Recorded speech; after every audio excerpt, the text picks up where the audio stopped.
talk says research opportunities for establishing basically a resilient electricity grid. Okay, so I'll be your host. My name is Christian Yap. And for us to basically give the opening remarks would be Sir Jordan. So, Sir Jordan, would you care to give the opening remarks?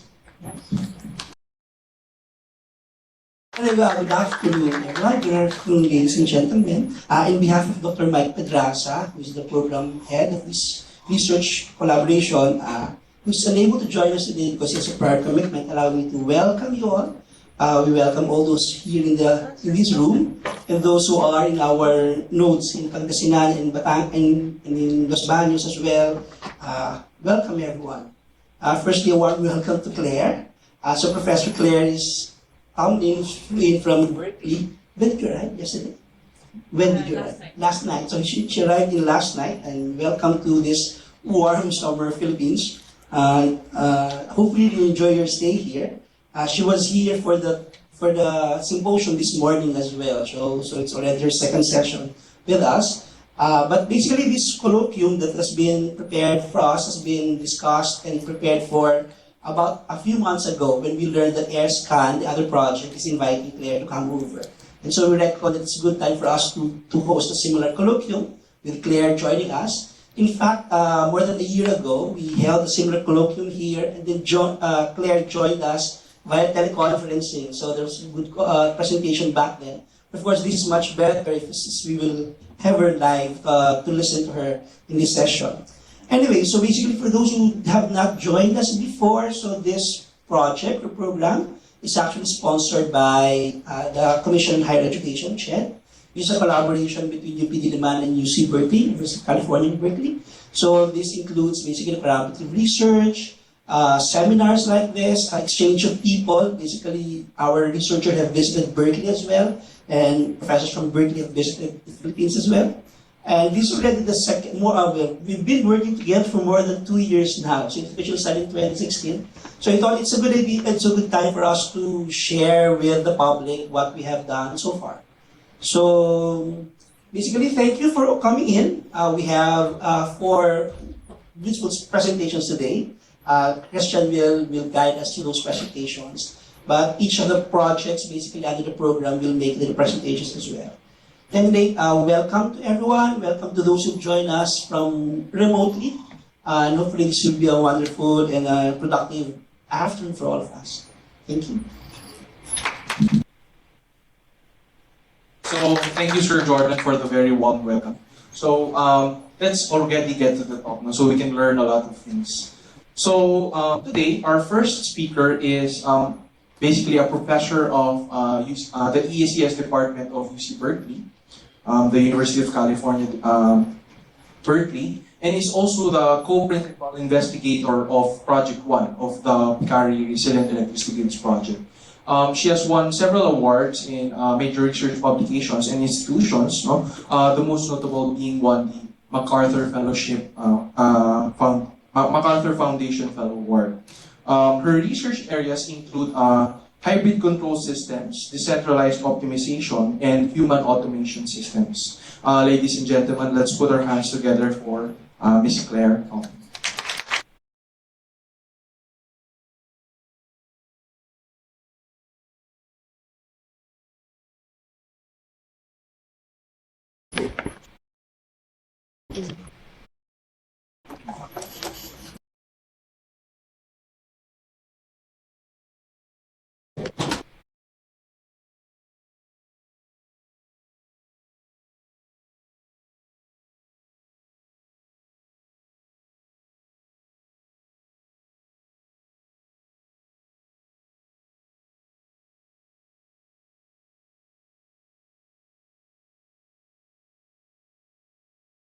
Thank you very much, Christian and Jordan, for the great welcome.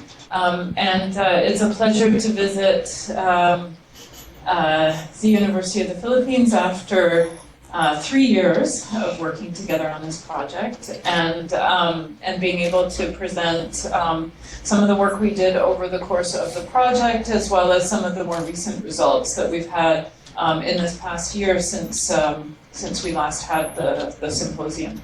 And I'm here on behalf of our Berkeley side, and my group and Sasha's group sends their best wishes to all of our friends and collaborators here. So this is a project that on the Berkeley side, Sasha von Meyer and her research group, and I and my research group have been working on with the groups here, and it's been a really interesting and learning experience for me. My background is as a control engineer, and I work primarily in control as applied to automation and robotics. And when this project started, it was just a really wonderful opportunity for me to learn more about the power system and to get more experience and to bring in some ideas that we had been developing at the intersection of control and machine learning to apply to some of the problems. And that's primarily what I'm going to talk about today.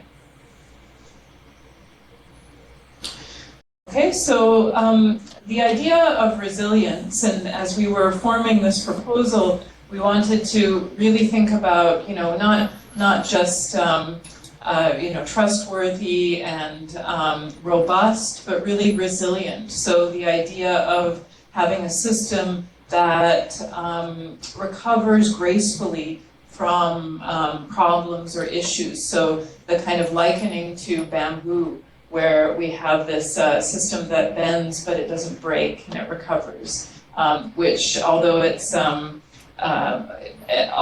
as strong, it's much more flexible. So in that way, much more resilient than, say, an oak tree. Oh, thank you. Yeah, and we've listed some of the project goals. So these are, the idea is to think about new sensing technologies concurrent with new analysis and control methods, which allow to further grid science. And it really is in that interplay that we're excited. So the idea of introducing new sensing technologies at a much tighter resolution, and then being able to understand and use historical data as well as that real-time sensing to be able to do estimation and analytics and control at a much finer scale. We've listed some of our practical outcomes, so increased reliability, efficiency of operation, and increasing the resilience of the system, so the ability to adapt and recover from problems. Okay, so the project goals include observability, so that's directly related to the both the increased use of sensors and the kinds of sensors that are available for the grid, as well as the kind of algorithms that we're using coupled with historical data. And then the design of intelligent algorithms, both for understanding that sensor data as well as doing novel control algorithms on the grid. So those have really been the three different objectives of the overall project, or the overall set of projects, of which each of those represents one of the three projects in our program.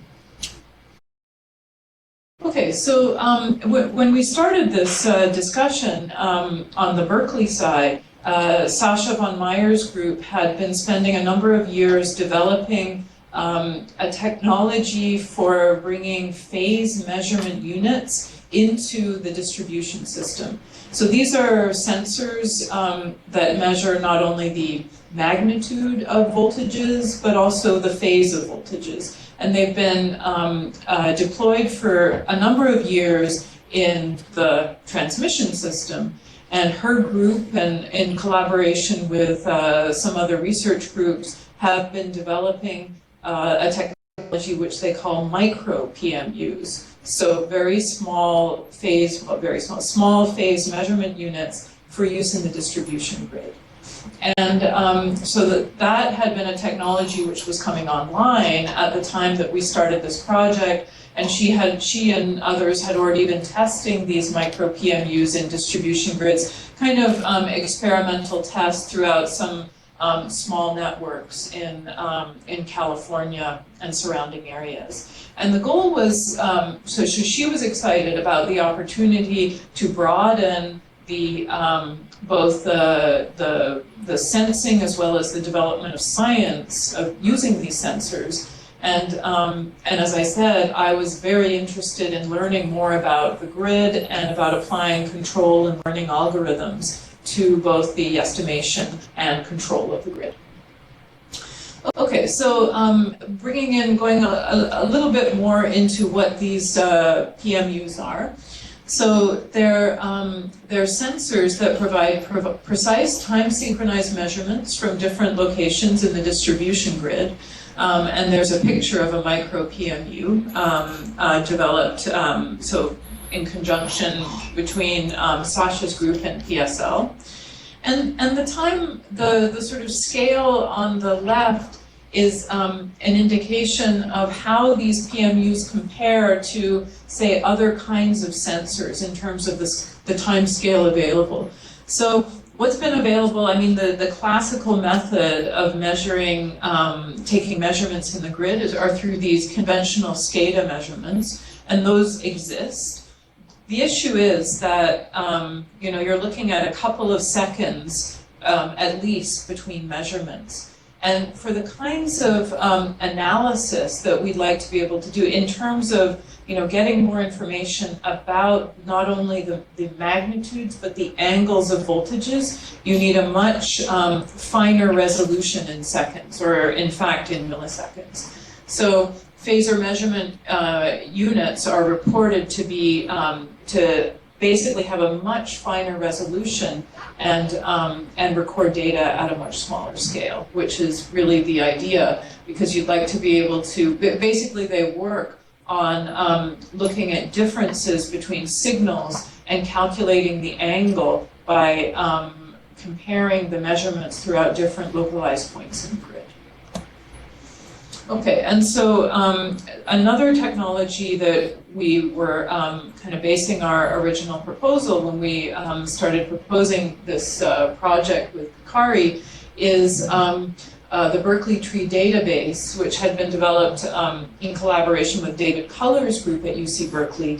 And that's basically a database and a set of database algorithms to store and rapidly retrieve very fine scale data associated with these extra sensor measurements. And the ability to be able to zoom in at like a broad scale and then zoom in and be able to see individual sensors, look at their history over time, and do it very quickly. As these measurements are getting very fine scale data over time, you'd like to be able to quickly zoom in and pinpoint where you see, for example, changes in data, and that's something that the PMUs coupled with the Berkeley Tree Database enabled the possibility of doing. All right, so this is just, actually it's a trace from, I believe it's one of the first PMUs that was installed here, right? In the Dagupan testbed that we've been working with. And so this is from April 2018. Okay, so this is just illustrates, if you start at the top and then you look at the bottom left and the bottom right, that zooming in capability to look at an event here, which we think is probably some kind of line tap change that happened at a particular point in time, but querying and zooming in. So just providing some database structure for capturing and querying the data available from these, this network with these micro PMUs installed. Okay, so so that's a little bit of background, and so where I came in is thinking about the development of algorithms and methodologies for using this data in the grid, and so the objectives, given the kinds of sensed information that we have, to design new algorithms to leverage those high resolution data sources, and also the ability to query and capture this data very quickly, which combine control modeling and machine learning. And so the idea is to develop these techniques which could be used from, part of it we could take offline and do a lot of the computation offline and combine that with real online sensing. And then apply it both to estimation as well as to control algorithms. Okay, so in today's talk, with that as kind of a motivation and introduction, I'm going to talk about 3 different algorithms that have been developed within my group for this project. The first is a distribution grid state estimator. The second is a decentralized control policy. And the third is a kind of moving towards demand response, which is an idea that where we might capture how people use the electricity grid and be able to use and use that information in better supplying and controlling electricity in the grid. And I'll conclude by talking about what happens next. Okay, so we've talked about the distribution grid a little bit. We've talked about the introduction of high-resolution sensing. But even with those high-resolution sensors, they're typically only going to capture some small percentage of information that's available throughout the grid. But carefully placed, coupled with good estimation algorithms, we may be able to capture by estimating more information about what's going on in the grid. So in particular, if we only have some subset of nodes that are being sensed, how might we design algorithms that allow us to estimate the voltages and power at different load points throughout the grid that are not being sensed? All right, so even though we have a lot of sensors, it's still a limited sensing situation. This is work that has been, there's several groups and research going on around that has been working on state estimation of distribution grids. And so we're very cognizant of that work, thinking about what's happened in the past and kind of building on that scheme, those schemes. Okay, so what we thought about was that in lieu of sensors, so we have sensors, but in many places, in many nodes, we don't have sensing. So in these non-sense, the nodes that are not sensed, what kind of information do we have to use in lieu of sensed information? And one idea is to use forecasted information, which could come from how the network, so what are the typical loads at node points that aren't sensed? Could we get that from historical use and then be able to use that in a predictive capability? So here, this diagram indicates this idea of a distribution grid state estimator, where in lieu of sensing, we're using modeling, where the modeling takes in a load forecast that's been collected over time, historically, as well as a model of the network. So we assume here that we do have a network model. And then from that information, be able to forecast not only what the loads would be at nodes where we can measure the voltage and the power, but also at nodes where we can't measure the voltage and the power. So those are the forecasted quantities. So X and Z, well, we'll talk about those in a second. But as an overview, not only forecast those quantities, but have algorithms that calculate the covariance of those quantities, and then use that in a fairly standard estimation scheme. So the novelty here is in using forecasts and a network model to be able to provide information where information is not measured. Okay, so in a little more detail, so here's that same picture, giving a little more detail. The idea is that, so the state, basically what we want to measure are the real and reactive power at all nodes in the grid. And so some of those are measured. We use the vector Z to represent the measured quantities. And some of those are not measured and have to be estimated. And we'll use the vector X to represent the non-measured quantities. So then the full state of the system would be represented in terms of z and x. Okay, so those are the quantities that we'd like to capture. The variables that we're going to forecast then are, well, we take a forecast based on historical load, use a network model as we said, and then we use x hat and z hat to represent the forecast of both the unmeasured as well as the measured quantities at those nodes.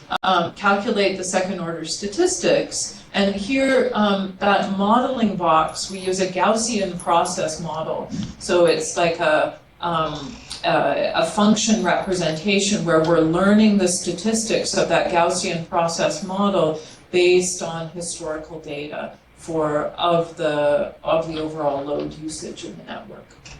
That information is fed into the real-time estimator, and we use, so L represents a linear least squares estimator that's calculating, or basically doing state estimation using these forecasted quantities as the measurement. So we go on to the next slide.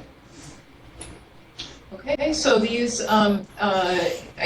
because of this is where the use of micro PMUs come in, because we're getting better and accurate measurements at several nodes in the grid, we're able to use those to provide better forecasts. And that can be coupled with other information like advanced metering information at the home, for example, where that could be provided to give information for these forecasts.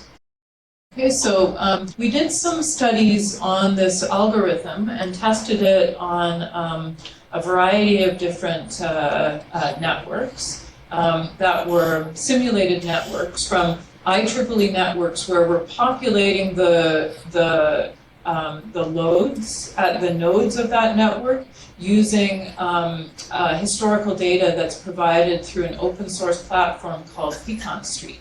It's a Texas-based utility that provides information of load usage to be used in research and education.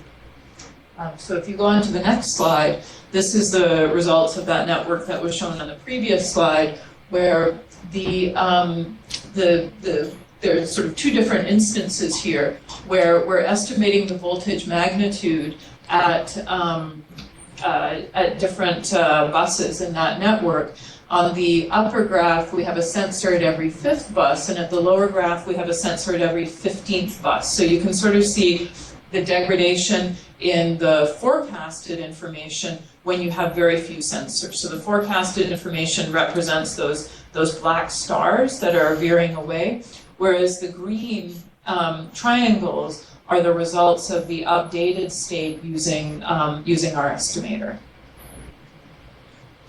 And so here is another network where we've got 36 nodes with 9 sensors in that network, and we're plotting the average root mean square error because we can compare it against truth using the estimator and comparing it to what the values of voltage actually are at those different nodes. And so at the sensors, we see, where there are sensors, we see no error, but you can see the value of the estimator, particularly when the forecast is not doing a very good job. So the forecast error can, in some nodes, deviate quite largely, whereas the estimator is the green, and it's generally doing a pretty good job at estimating the true values of the voltage. So I think that's the last slide on the estimator. If you go on to the next slide. Yeah. So basically that was kind of our first set. When we started working on this project, we wanted to think about, okay, so how do we do a better estimator if we had good quality sensed information, but not everywhere, and combine that with forecasted information. All right, so the second project that I'd like to talk about is the idea now of doing, using algorithms like that estimator as a feeder into a control algorithm. And what do we mean by control here? So control is typically done at the distribution grid level, but more and more we're seeing the introduction of renewable distributed renewables throughout the distribution grid. And so when you connect, for example, a solar panel from your household into the grid, it's typically connected into the grid through an inverter. And those inverters are controllable.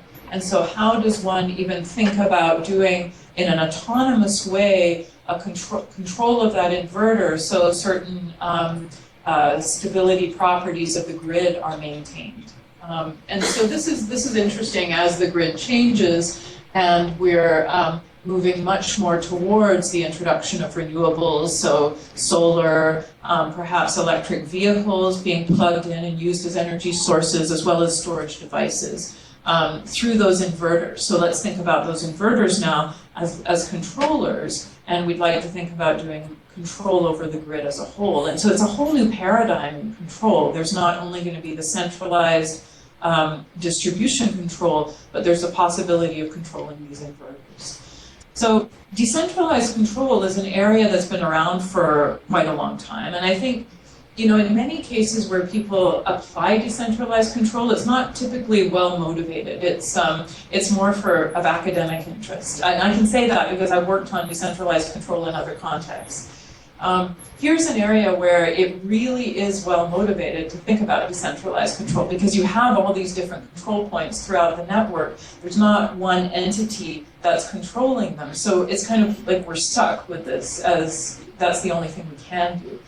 But it's a challenge because there's this the whole grid. There's the necessity to be able to provide good solutions for control for the whole grid and to not destabilize it with these individual points. So if we move on a little bit, the idea that we thought about was how might we do a kind of a nice control solution, but using decentralized control. And when I say a nice control system, we've been kind of motivated by a lot of recent work in optimal power flow.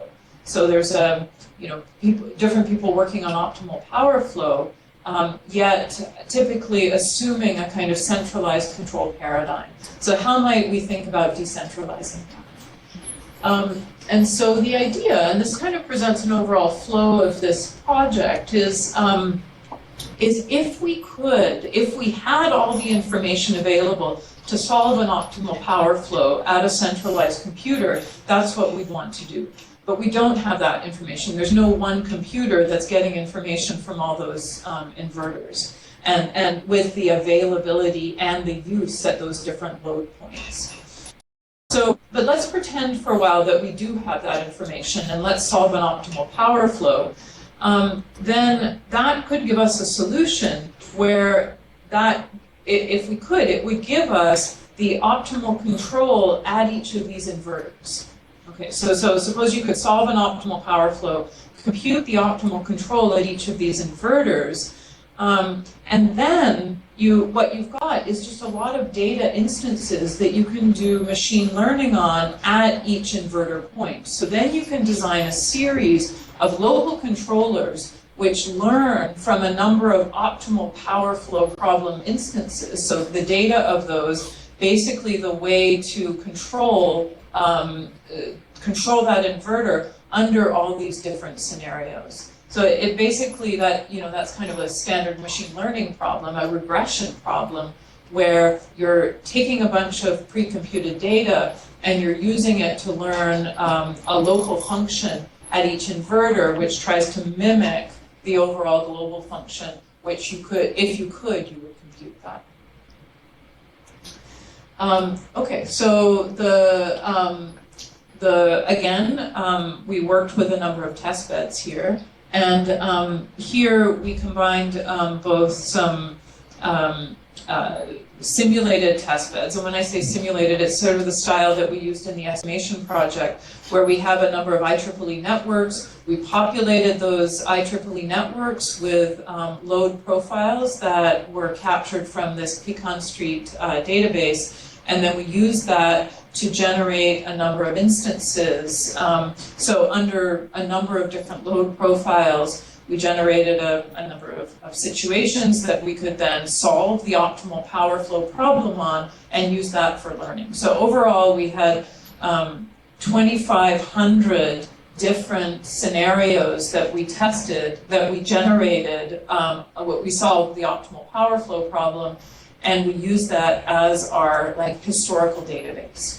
Just to say, and I'll mention this, but we also are now implementing this. We've got a bunch of data from a power network in a neighborhood outside Amsterdam in the Netherlands, and we're also using this algorithm there too. The lead author on this work is my PhD student, Roel Dabe, who's now graduated, but he's from the Netherlands, and he continues to work with this group in the Netherlands.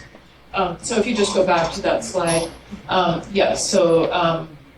it gives you the size of the networks that we're going to be using, but 129 nodes, 53 loads, 28 inverters. That's kind of the size of the network that we've been looking at. Okay, thanks. All right, so then basically the optimal power flow, as we said, we're solving instances of those, and that's determining, if we could, what the optimal control would be at each of the inverters.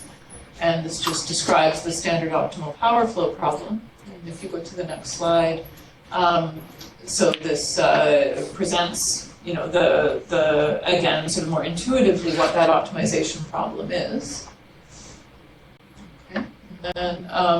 And so that generates the database of information that we can then use to learn a function, which is basically a function between a typical input, so a typical scenario, and what the optimal output of each inverter would be if it were trying to solve the optimal power flow problem.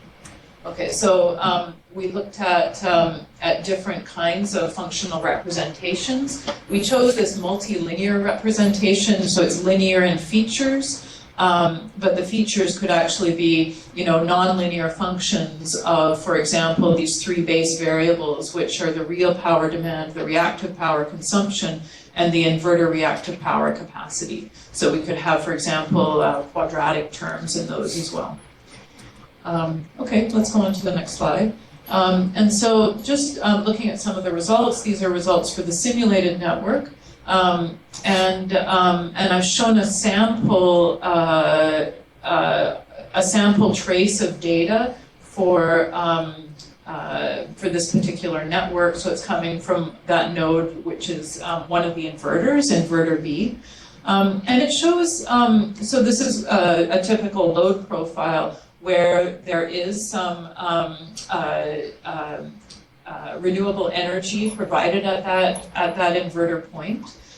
So there's a generation. You can see during about 10 a.m. to about somewhere between about 1800 hours, you see that there's quite a bit of generation provided by that renewable, and the consumption picks up. But kind of I think one of the challenging points, and these are points we know about when we're introducing renewables in the grid, is the point at which the generation from the renewables starts to go down in the evening, yet the consumption increases. So it's at that crossover point that we typically have problems and challenges for the future grid.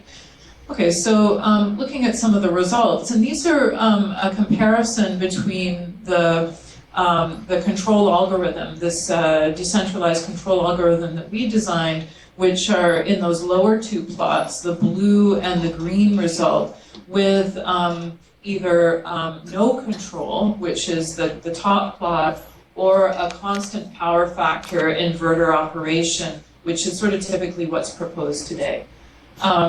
And the results are shown in per unit values, so you should compare it relative to the voltage of 1 unit. And what's shown here in these color plots are basically the values of voltage across all nodes in the network. So from the highest value at 1 or above 1 when you have a lot of generation, down to the lowest value.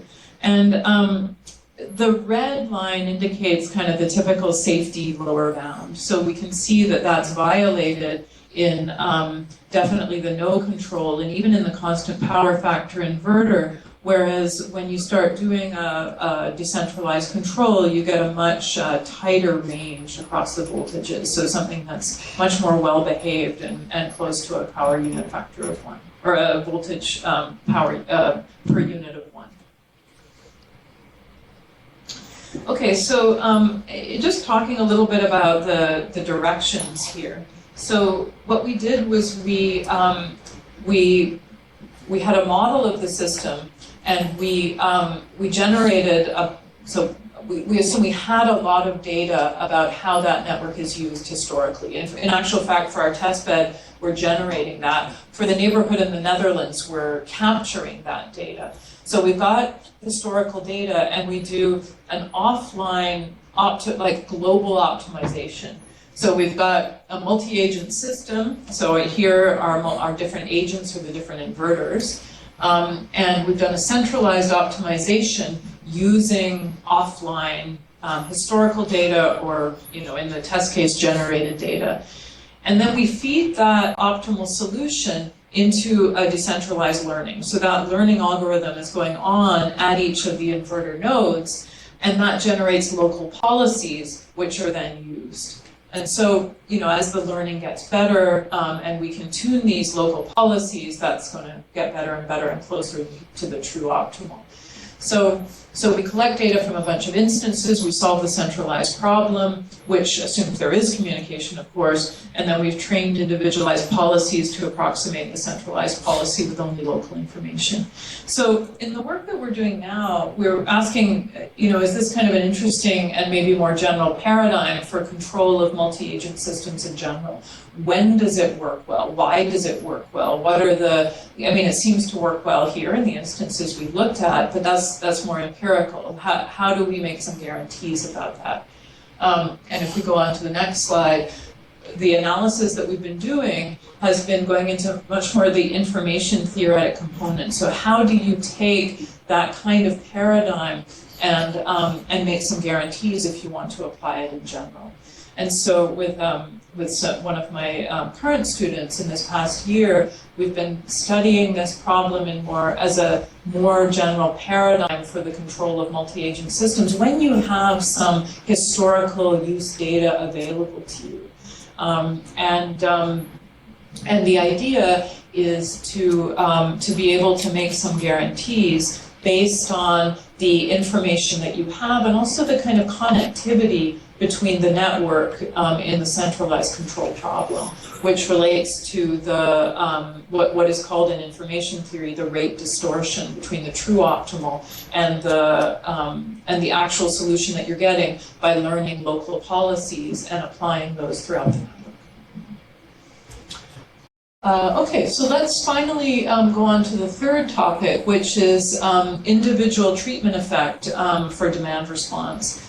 Now, this is something that we had, this particular project that I'm going to report on was outside of our Picari grant, but it's related to the project, one of the projects in our Picari overall program, which is about control. So how do we take human information about how people use their power and load information and use that to generate good demand response policies? And so what is demand response? Well, we've got the definition there, but the idea is to really use how people are using their power in real time as a way to generate the demand as a way to generate and provide power locally at their loads, and to make that match much tighter using available data.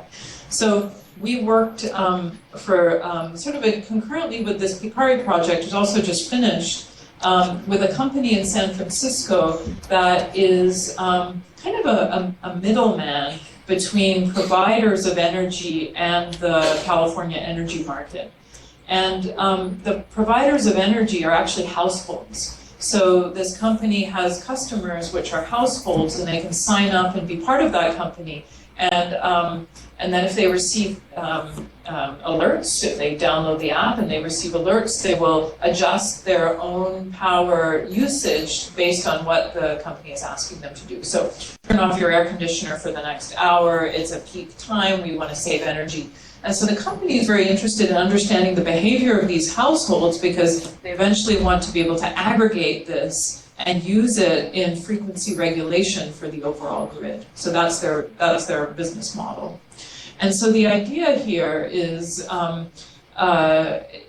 it's very much in line with one of the projects we proposed on the interruptible load program for this PICARI, which is to be able to understand what is the capacity, what's the buffer that we have from this individual household use, and can it be used to be able to provide better regulation in the grid.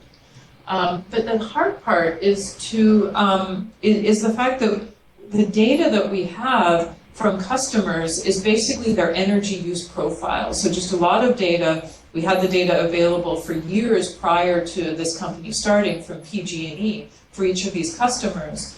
But for a problem like this, you don't necessarily just, so that data allows us good prediction, but it doesn't allow us to do causal inference.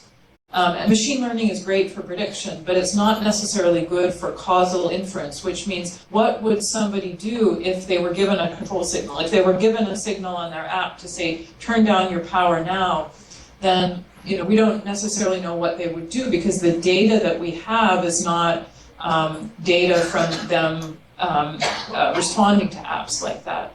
So the problem is called estimating the counterfactual, trying to find out what people would have done in the case that they either had or had not received that signal.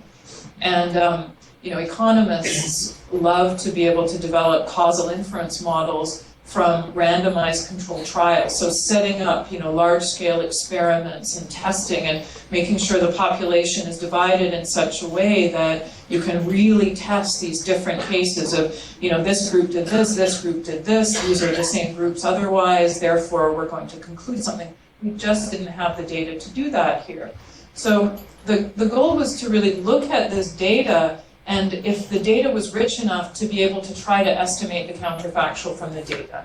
So not only what did they do when they received this text message, but what would they have done had they not received the text message.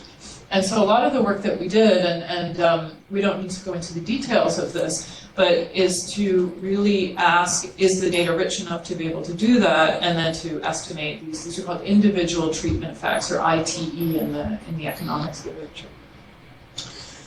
Okay, and so this is really what it is, and I've pictured it here to be a little more intuitive. So, you have your actual consumption, and then during a demand response event, that's when you get the text message from the company. You have,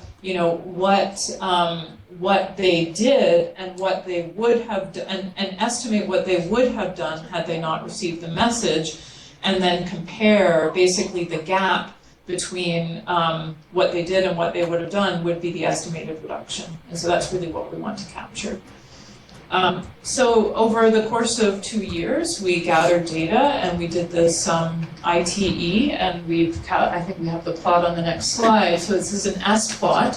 It measures along the x-axis the absolute reduction. The y-axis is basically the number of customers we were looking at. And we asked, basically, were we able to predict at an individual level how individual customers would reduce? And of course, it depends on a number of factors, largely, time of day, are they at home or not, are their appliances automated, et cetera, et cetera. I think we did a fairly good job of doing that, and we found indeed there is a positive reduction, which was great for the company, so that the kinds of texts they were getting would have a positive effect, so they were able to accumulate the kind of energy they would need to do something significant in frequency regulation. But overall, I found that project to be very I learned a lot about how one does these kinds of experiments and the kind of data that you need to be able to estimate individual treatment effects. Okay, so where are we going now? I have a couple of slides talking about recent work in the past few months that are led on from our PICARI work. We're working on, continuing working on frequency regulation and using some of the techniques that we've worked on during this PICARI grant. We are using hybrid models to represent different modes of inertia in the system and how we perform frequency regulation with these different, so variable inertial loads. Yeah, I don't think I need to go into any more detail. Just to say that work we're now taking further to try to estimate, to do control design where we have very sparse controllers, etc. And again, it's a combination of model-based control as well as machine learning. Yeah, a number of projects in that area. Okay, so to summarize, this project has had a focus on, or at least our part of the project has had a focus on grid analysis and control methods as we have new sensors introduced into distribution networks, and we're really thinking of introducing renewables. It combines offline learning methods with online control, and we talked about an estimator, a decentralized optimal power flow problem, and also demand response. And our current work is focusing on frequency regulation as these renewables are integrated. Okay. I have a number of slides here which just talk about kind of the strength of our collaboration with the University of the Philippines and the students who've worked on different projects. And this has just been a great experience in terms of collaboration and learning a lot with you guys. So I think we'll go through these. I'll just mention some of these projects because they've been really great. So different projects in optimal PMU placement, power distribution system state estimation with limited sensors, SAG state estimation for the distribution system, and event detection using micro PMU data. And so other projects on non-technical loss detection, fault detection and localization. Let's just continue. You can see sort of the richness of these different projects. So here's a project on topology identification, which uses a limited set of micro PMU measurements to recover the network topology and determine the switch, so whether switches in the network are open and closed. Let's continue. Yeah, some more detail about topology identification, network estimation, again, driven by the kinds of sensors that we have. Let's continue. I think now, this was just hot off the presses from Sasha's group, so now 6 micro PMUs have been installed in Dagupan, and that's great to hear that the data is now, more and more data is becoming available and will be available for research use, which is so important in projects like this. So thank you very much for your attention and for the wonderful collaboration.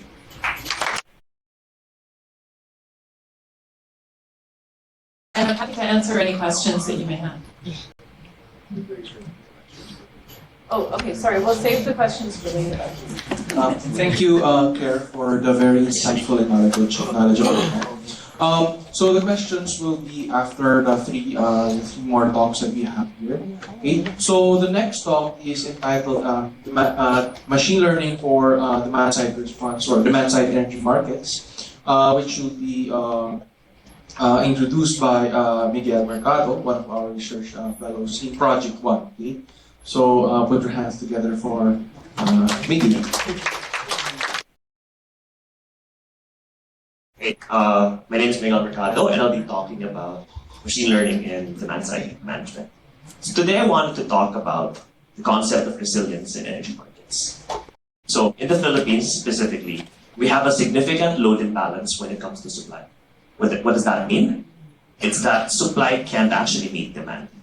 So what happens is that because of inelastic energy supply in the generation sector, because of high capital expenditure of generation plants, and the fact that more and more people are demanding for energy in markets, what happens is that supply can actually meet demand.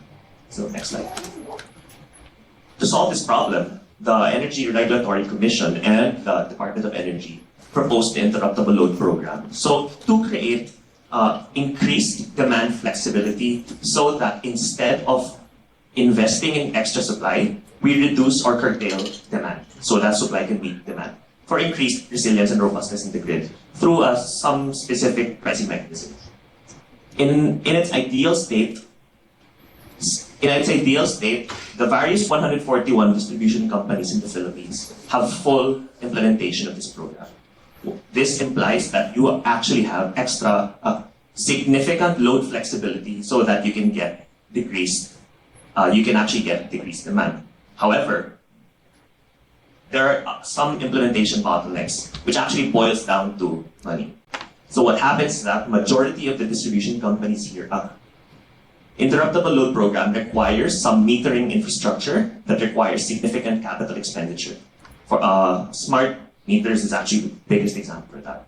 However, the problem is that majority of our distribution companies, especially the electric cooperatives in the provinces, cannot afford this or have some other budgeting concerns so that they can't afford these smart meters.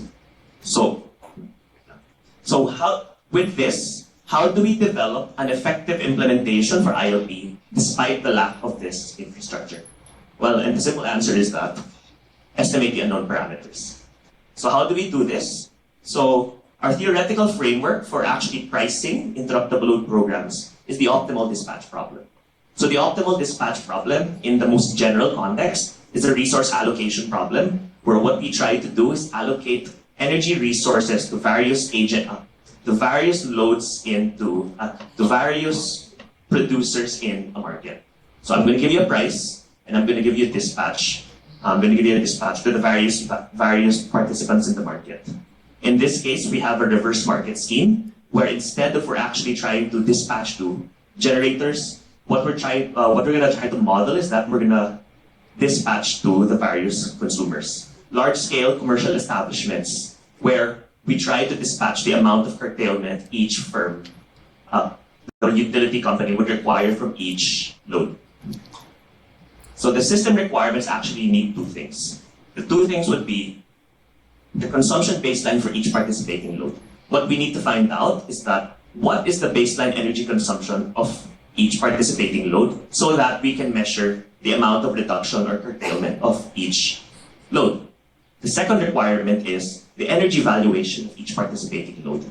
In standard optimal dispatch problem, one needs to have the cost function of each participating load so that they can do a maximum profit or a minimum cost dispatch, economic dispatch. With this, we need to have some sort of value. We need to have some sort of measurement or estimate of the cost function of loads. However, this is going to be an issue. These two things are going to be an issue because unlike generators, cost functions are very difficult to represent or even measure for loads. So in essence, we have to account for the following requirements. The first one is the baseline consumption, and the next one is the load cost function, or the valuation for energy. So this reduces the problem into two specific tasks. The first one is a load forecasting problem, and the second one is a load characterization problem. So let's tackle each problem one. The first one is the statistical load forecasting problem. With load forecasting problem, what we're trying to do is estimate the load profiles of each load at the next time step, or even the next day. With this baselining, we can use historical data so that we can actually find out what the baseline consumption of each firms are when the utility company requires each participating load to curtail. So at least they have a baseline for reduction. The second one is with machine learning, various algorithms can be used So, but essentially, you can model the load forecasting problem as a time series forecasting problem, which is essentially just a regression problem. And so various machine learning techniques can be used to solve this regression problem, such as linear regression, Gaussian process regression, and even sport vector machines. So the next one would be the load characterization problem. Essentially, the load characterization problem tries to characterize based on historical or a priori information what the characteristics of each firm is. So some firms may prefer to consume more during lunchtime. Some consumers may prefer to generate energy for themselves during lunchtime. And some firms, dependent on their type, I'm going to call it type. Essentially, the type states the behavior or the characteristics of this customer.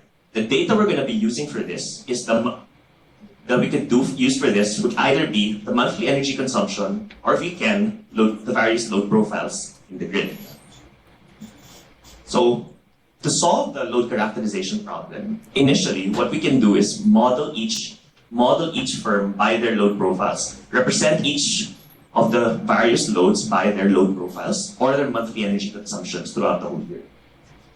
With this, we can actually model each customer by a point in an n-dimensional space and do some sort of clustering algorithm to determine the difference between one load to another. So we can actually model the load characterization problem as a clustering problem. So for example, we can use k-means, k-medoids, or hierarchical clustering to solve this problem. So with that, however, with clustering algorithms, it actually just uses baseline information to cluster these loads to one of n specific types.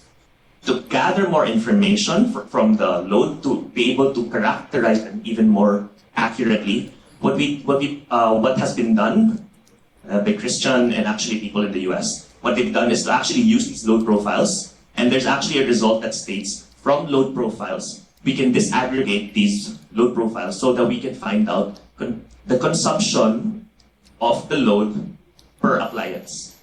So based on high frequency load profiles, we can find out whether or not this load uses their washing machine at 1 o'clock in the afternoon.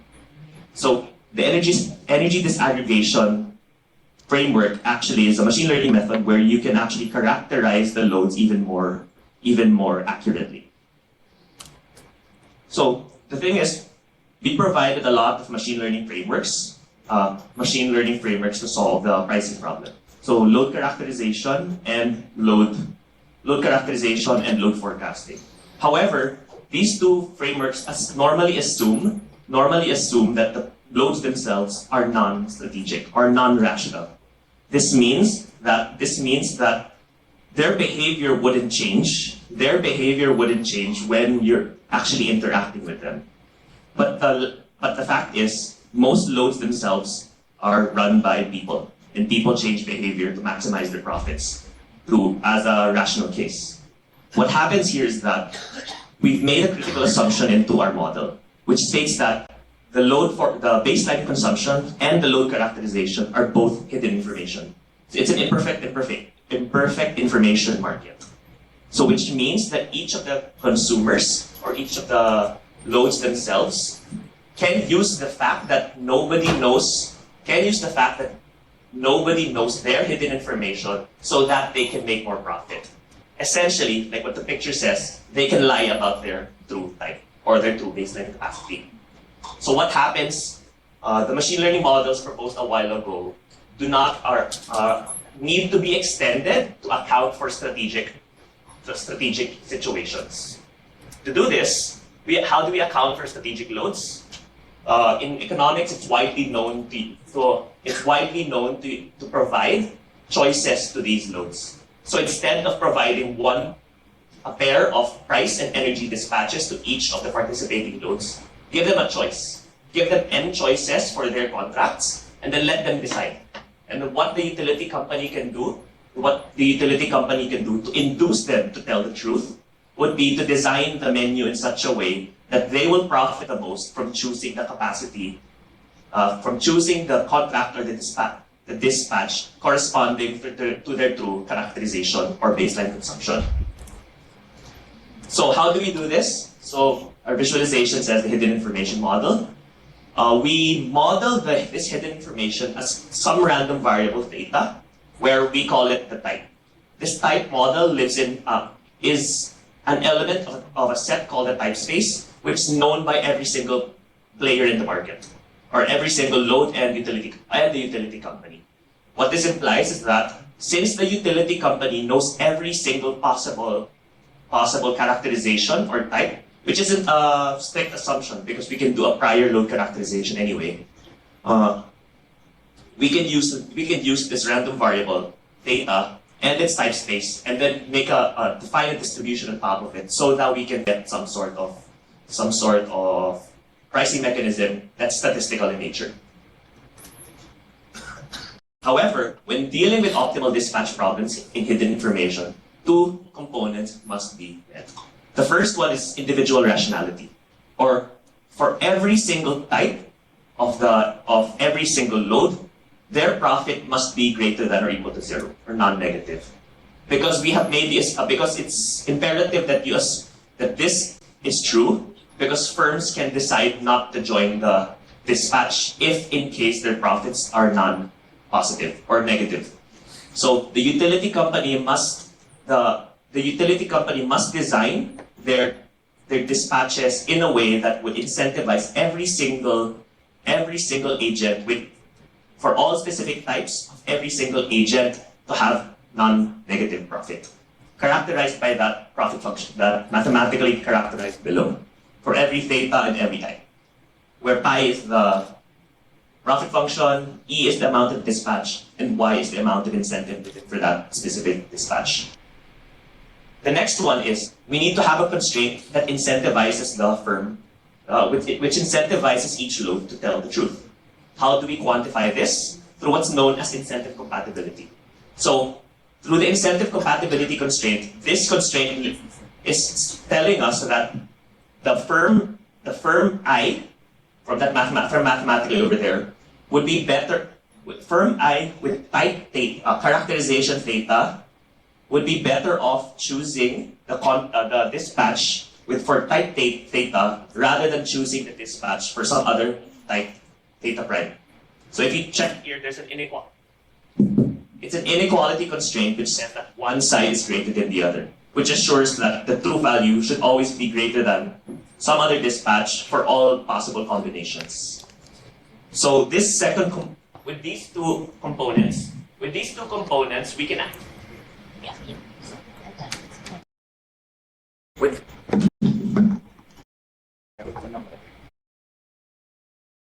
with these two components, we can take them together, put them together with the standard optimal dispatch constraints of clearing, capacity, and budget, so that we can get an optimal dispatch problem with that accounts for hidden information and strategic agents, characterized by the model on top, over there. So this is a non-convex optimization problem, and even worse, as the number of loads increase, the complexity goes up exponentially. So this problem actually suffers from the curse of dimensionality. So as a research opportunity, we would want to address this curse of dimensionality, and I'll get into more of that later. So for the research in this group, what we proposed is, as an initial optimization algorithm to solve for that non-convex problem, we developed a branch and bound algorithm so that we can actually estimate the global optimal solution. A branch and bound algorithm normally has three components. A branching mechanism, characterized by the box below, where the idea is to branch out the feasible set of your optimization problem into discrete spaces and search between those three spaces. So if you're familiar with computer science context, it's like searching in a binary search tree. And then it's like searching in a binary search tree where the tree is represented by partitions of your feasible set.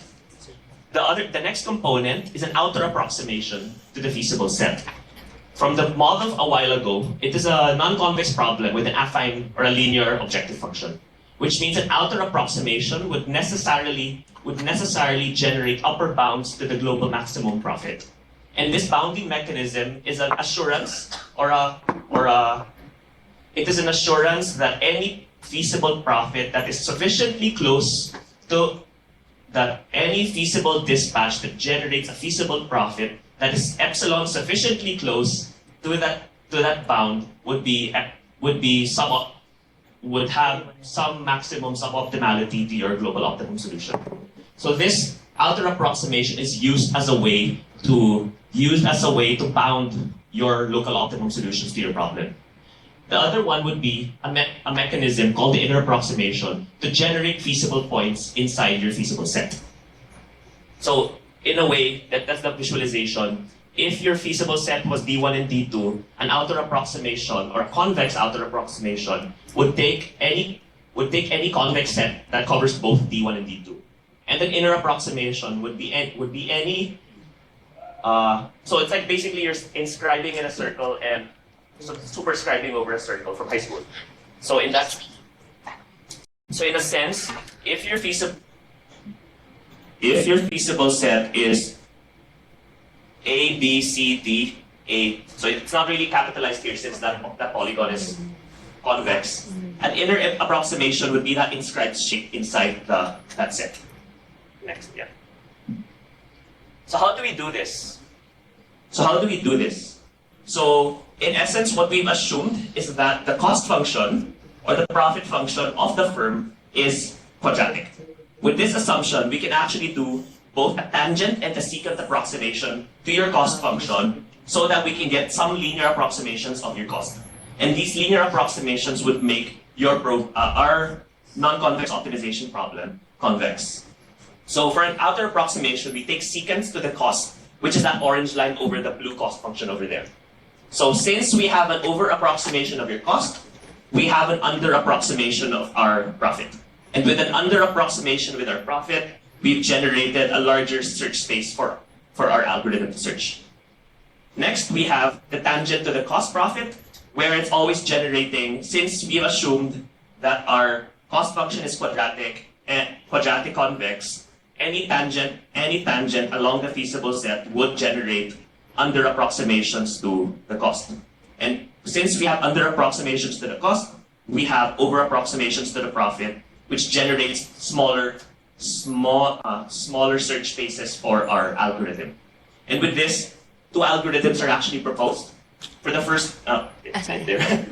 For the outer approximations, we used some sort of convex relaxation based on that secant line over there. And for the inner approximation, we've found some work. We found some work in the sequential convex programming literature called the convex concave procedure. And what this does is that it searches through feasible points for problems of a type specific of a form similar to our optimal dispatch problem. Next slide, yeah. So when we deal with game theoretic situations and at the same time statistical situations, this is a comparison between the two. For statistical learning, the objective is to estimate the values using statistical approaches. The first one would be the load forecasting problem, modeled as a time series forecasting problem. And the next one would be the load characterization problem, modeled as either a clustering problem or an energy disaggregation problem. Or if you'd want to put it more generally, energy disaggregation can be modeled as representation learning. For the second one, game theoretic approaches, for the pricing problem, we account for loads taking advantage of that hidden information. And how do we do this? We introduce two constraints to our optimal dispatch problem, known as individual rationality and incentive compatibility. So how do we address the lack of infrastructure with this?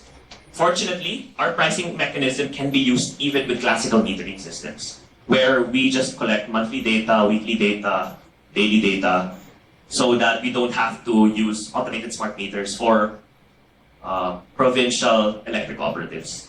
However, we can sufficiently increase accuracy of our pricing mechanisms when smart metering programs are installed into the smart metering or micro PMUs are installed into these electric cooperatives.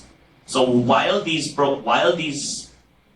loads or firms are procuring their infrastructure, so that we can address the short-term need for an ILP solution for the grid, we can propose using monthly or weekly data, energy consumption data. So there actually the most interesting part of this talk is actually where do we move next? From what we see, there are 5 various open fields that you can actually contribute in as students in demand response. Next. So the first one is representation learning and load characterization. So necessarily what we've done with the clustering problem is to represent each load profile as a point in space. What if we can actually use this as input information and extract representations, abstract representations, so we can get richer feature sets, and we can do more accurate or more representative clustering algorithms onto that new feature space. So the question here is, can we generate richer feature representations of our load profiles for more representative type clustering? So to give a hint of an answer, there's actually one field in machine learning that deals with representations, and it's deep learning. Yeah, learning representations automatically. The next one is, one of the biggest problems of a branch and bound mechanism is that at the worst case, it is exponential in complexity. So it's actually pretty slow. And with the curse of dimensionality also being an issue, it can actually get pretty slow. Really, really slow. So in that aspect, one of the big questions right now in non-convex optimization is to develop tighter bounding mechanisms so that the search spaces can find the global optimal dispatch in a shorter amount of time. So the big question is here, how do we increase the convergence rate of branch and bound? The next one. Also, in the field of non-convex optimization, with the curse of dimensionality considered, what we want to be, there's an opportunity for us to take advantage of the special, there's a special structure with an optimal dispatch problem so that we can actually make the problem separable. And with the separability, you can actually easily distribute these algorithms to multiple GPUs, CPUs, or even multiple machines. So the question is here, is it possible to distribute the algorithm so that we can get linear scaling of complexity as the number of loads increase? The next question we can answer here is validation of load participation in the program. So in the previous talk, there was talk about counterfactual estimation. So in the biggest problem right now of the ILP program is it assumes that the curtailments are easy to measure. In actuality, you can only ever measure the actual consumption of the firm, which means that the actual curtailment is hard to measure. So with that, how do we significantly validate the truthful participation of each load in the program? So that's a big question, which leads to another question, accounting for hidden actions in the dispatch model. Since it's difficult or even impossible to measure the participation of loads into the program, how do we incentivize loads to truthfully participate given a hidden action situation? It's actually, so what we accounted for a while ago was the hidden information model. There's actually another form of market failure found in economics called hidden action models, where loads can take advantage of the fact that you don't know what they are doing. So that's also a problem in markets. Next. So with the energy disaggregation, another question actually comes up. With the General Data Protection Regulation and the Philippines having one of the strictest data privacy acts in the world, it's actually quite difficult to implement any intelligent infrastructure here in the Philippines without having to pass through data privacy issues. So with this, there is a trade-off, especially with energy disaggregation, between privacy and efficiency. The more private a firm is with their load characterization, the less efficient our pricing mechanism would be. and the other way around. So the big question is it possible to design efficient pricing mechanisms that don't compromise the privacy of consumers? And then for the next question, there are actually three more here. The next question that you can actually consider is handling statistical noise due to high frequency samples. So the micro PMU technologies are usually very high frequency as compared to smart meters, which can measure up to, I think, 4 milliseconds. 4 milliseconds of voltages and currents. But with higher frequency data, what happens is that necessarily noise is introduced into the model. Because of that, how do we design another pricing mechanism that accounts for the uncertainty induced by statistical noise? And then parallel also, handling strategic noise in designing optimal dispatches. So the issue here is that not only is statistical noise an issue, but also the fact that hidden information is present into the market. You will never be able to get a profit that is as efficient as the perfect information case, or where everything is known into the market. Unfortunately, you will never get a perfect information situation, but only approach it. So with this, how do we increase the efficiency of pricing mechanisms so that we can design a learning mechanism to reduce the uncertainty caused by strategic hidden information? So that's another question that's, I think, very interesting. Actually, I think this is the most interesting question among them. And then lastly, I got this from this morning's talk actually, and with the previous concern of reducing uncertainty, individual rationality must be maintained when learning to decrease strategic uncertainty. Learning may trade off efficiency and individual rationality. So what happens is that when machine learning algorithms are considered, efficiency of the algorithm may be compromised for learning. So the big question is is it possible to obtain abstract representations of the hidden information of the market to allow for tractable safety specifications when considering strategic learning and individual rationality? So with that, that's my talk. With the future research open questions for work. Thank you.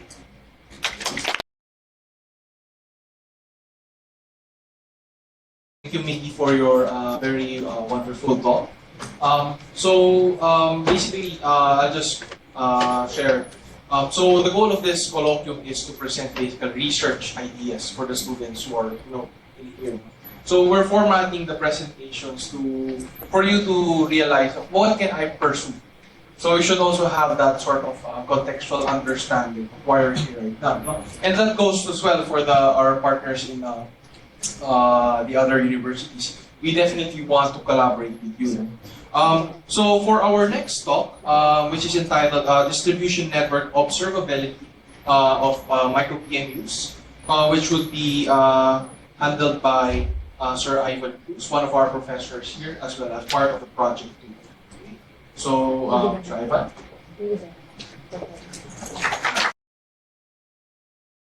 I'm Cruz, a researcher here at Tripoli Institute, and this afternoon I'll talk about network observability with microinterfacers or micro PMUs. So the outline of my talk, I'll first connect how micro PMUs work within the framework of resilience, and then I'll discuss our research with micro PMUs. And then I'll share a bit about our experiences with deployment of micro PMUs. Then after that, some research opportunities based on our experiences and our research work.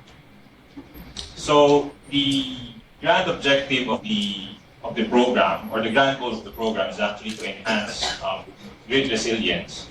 And there are several aspects to that. One of the aspects that we're taking care of is actually the monitoring, particularly with micro PMUs. So what we want there is we want to do event detection and we want to do state estimation. I'll get into that later. But in order to monitor, then what we actually need is we need to deploy the micro PMUs themselves. So we need to do the optimal placement as well as take care of the physical and the data infrastructure. So just a bit about phasor measurement units, although Professor Ter already touched on this earlier. So PMUs are basically phasor measurement units, and they measure magnitude and angle of voltage and or current phasors, and they're basically synchronized to a common time. So one salient feature is that you're able to correlate events or measurements that happen across distance. And PMU measurements have been actually applied to transmission networks already, but in the context of distribution, what we need to note is that phase angle differences are smaller because the power flows that we're dealing here are smaller, the distances are much shorter, and the network itself is more resistive and less inductive. And that actually means that you need finer resolution to the measurements. As well as, because you're talking about smaller signals compared to the noise, then you need to address that as well. So, microsynchrophasors or micro PMUs are basically PMUs that have been developed for distribution applications. So they're just measuring voltage and current phasors, so magnitudes and angles, but they have higher accuracy, they have higher precision, they have higher sampling rates, and ideally they should have lower cost because you're looking at putting in more micro PMUs, and then they must be robust because you might have some communications failure, as well as they need to be able to operate in a variety of environments, which you would encounter in a distribution network.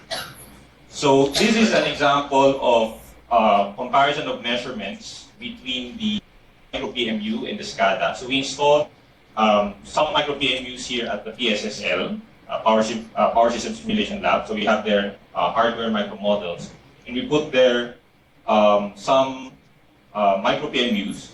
And what you can see, for example, here is that the SCADA measurements are the asterisks, and they're measuring about one sample every 2 or 3 seconds. But the micro PMU is actually measuring a lot more. The sampling rate is much higher. So it's actually more continuous in terms of what it's measuring.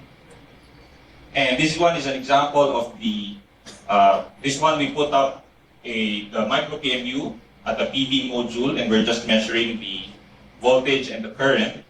And here you can actually correlate some expected solar irradiance. So for example, at 12 noon, you're expecting high output from the PV module. So you can actually correlate the expected solar irradiance with what you're measuring from the micro PMU. Okay. Now, I'll discuss a bit about the research that we've done. I won't dive too much into the technical details, but I think my objective is to provide you with what is the basic problem that we're trying to discuss, so that if you're interested in that problem, then you can actually talk with our researchers here or research on your own as well. So I'll discuss event detection, state estimation, and then optimal placement. So event detection, so as I mentioned earlier, we have a hardware micro model in PSSL, and we placed 2 micro PMUs.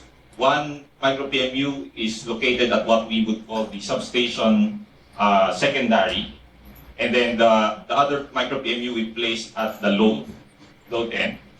And what we did, for example, was we simulated a fault on the same line and a fault on the other line. And what you can see here is what you expect, for example, is when you experience a fault that's downstream of the substation, then the voltage would go down. And then once the fault is cleared, then the voltage goes back up. So it gets restored. But for the load side, I'm talking here of the left column. But for the load side, once you get the fault, the voltage goes down. And once the fault is cleared, which means your load is now taken out of the network, then you get 0 volts for the second micro PMU there. But when the fault is on the parallel line, then more or less the behavior for the two micro PMUs, the voltages that are measured by the two micro PMUs are the same. Okay. So here, what we've done is we've induced an event and then we looked at the measurements. Okay. But in reality, what you're actually going to get is you're going to get a large data set of measurements. And then the challenge is, can you identify if an interesting or a significant event has occurred? And that's a challenge because unless you're actually waiting for your customers to just call you and say, oh, we're experiencing an interruption, then that means you're still reactive. You're still reactive and not particularly using the opinion for proactive response. So some examples of events that would be interesting to see, for example, would be switching events. Some switching events may be not necessarily intentional, so there might have been problems with your switches, or there might have been fault events in your network, or there could have been unwanted islanding, meaning some parts of your network basically broke away from the main part, and they're trying to operate as an island. And there's also the possibility of looking for cyber attacks. So right now we're maybe not yet too keen on we're not yet maybe too much worried about cyber attacks, but once we're actually putting in this infrastructure, then we're also making ourselves susceptible to that. So that would also be interesting to see. Okay. Now for state estimation, I have there a sample, 37 bus test network, and the idea is we just look at 7 micro PMU locations, and in state estimation, the challenge is what we want to do is we want to know what are the voltage magnitudes and angles at all the buses, not just those where you have the meters, but particularly those where you have none. And because you have a limited number of measurement points, you can't measure everywhere. And actually, even if you can measure everywhere, your measurements will still have errors. So that should be part of the consideration as well. Do we need this? Or this is for reserve? So the idea of state estimation is, since we can't measure everywhere, and even if you can measure at some points, you will still have some measurement errors, then the idea is, can we determine what the measurements would be at those other locations? So that's a state estimation problem. So this is one work that was done by one of our researchers, Ren.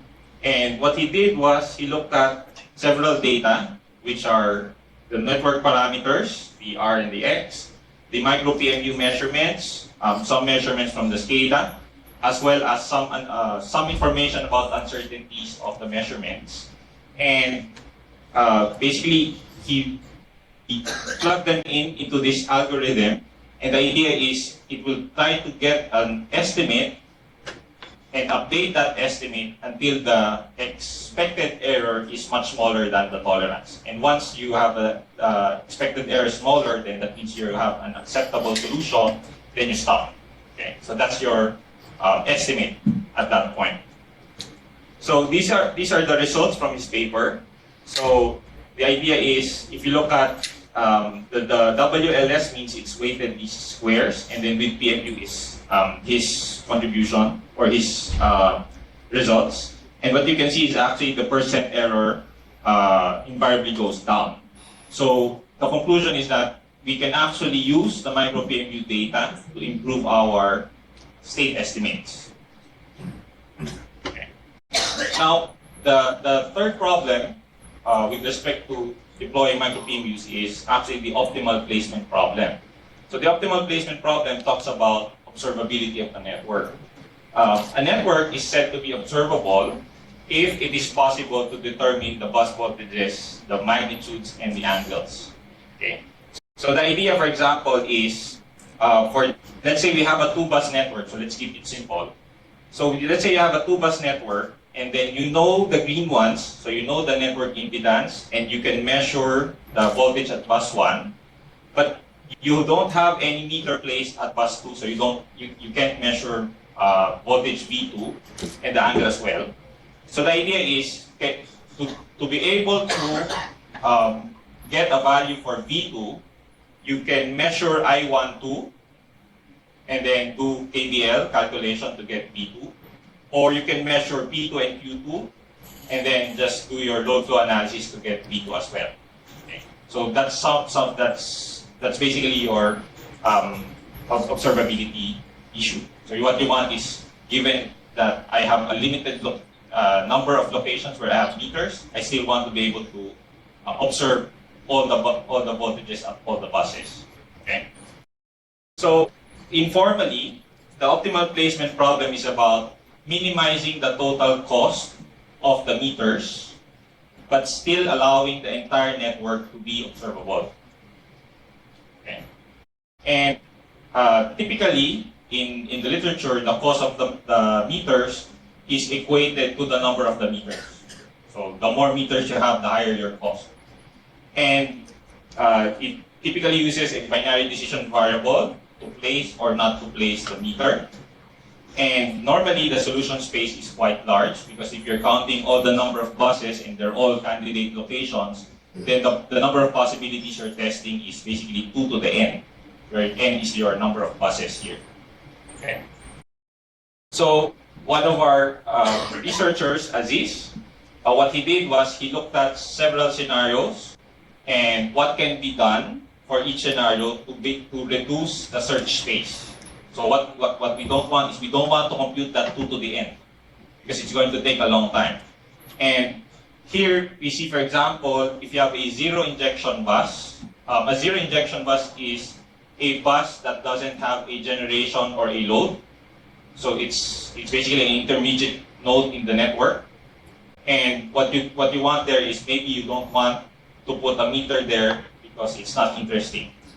So there's no load that's drawing from it. There's no generator that's putting power into it.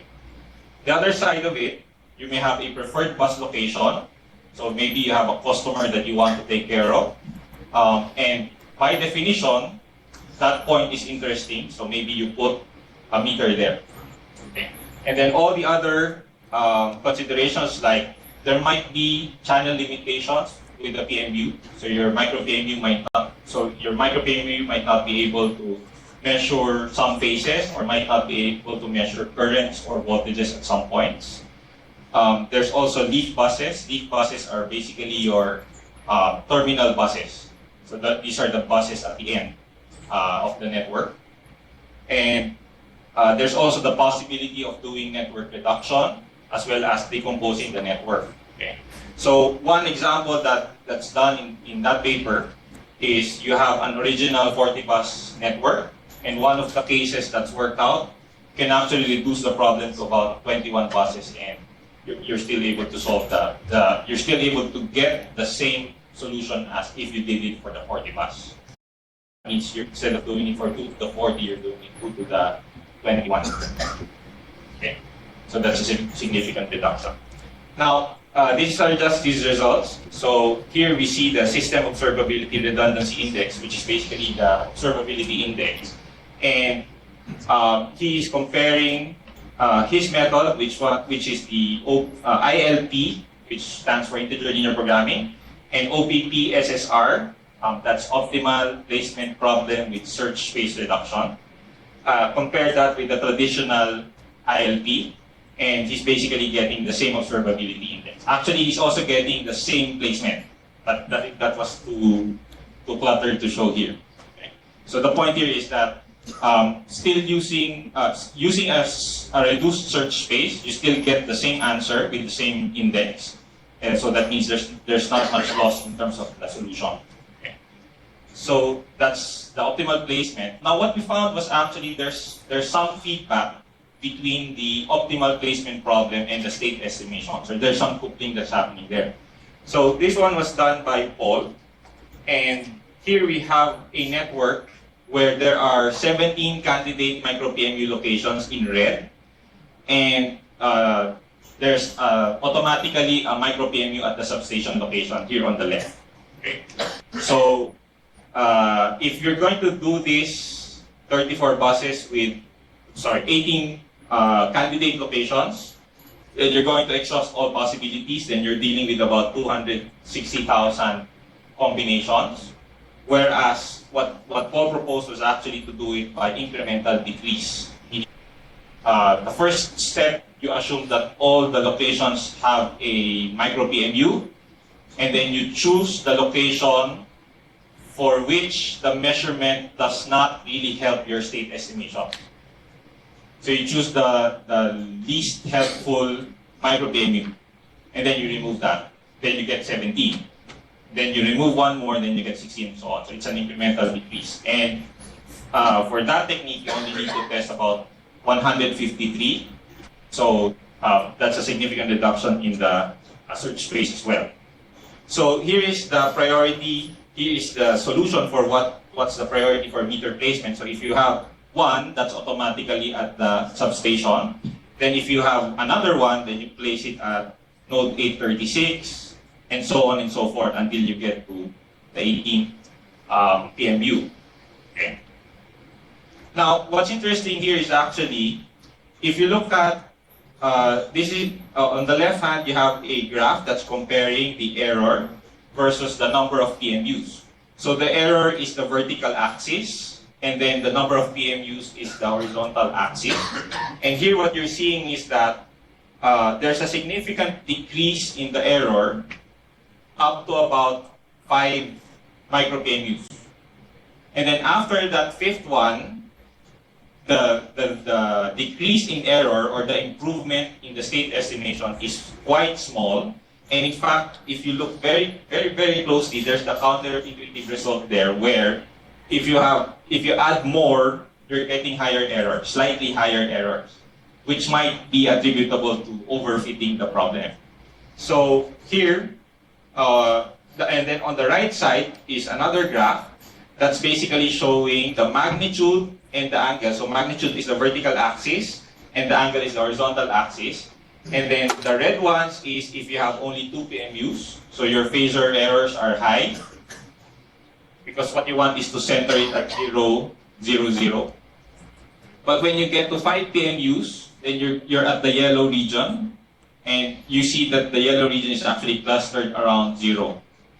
So that means that your measurements are have very low errors, essentially. Okay.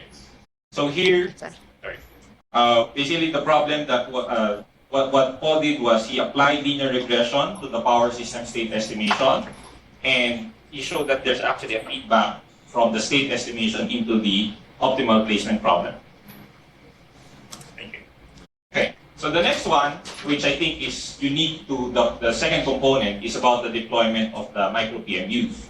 So here I talk about the physical deployment as well as the data and the communications. So we basically held several meetings over several weeks to talk about where to place the PMUs, and a lot there's some constraints. For example, we have limited number of meters, so that means we can measure everywhere. From a research perspective, that's actually desirable. But we also had to balance what is interesting with what is accessible. So that was actually part of the challenge of planning where to connect the micro PMUs. And then here, we look at, we got some micro PMUs and we had to design some enclosures for some of them. And so you see some of our researchers there on the left-hand side assembling the micro PMUs.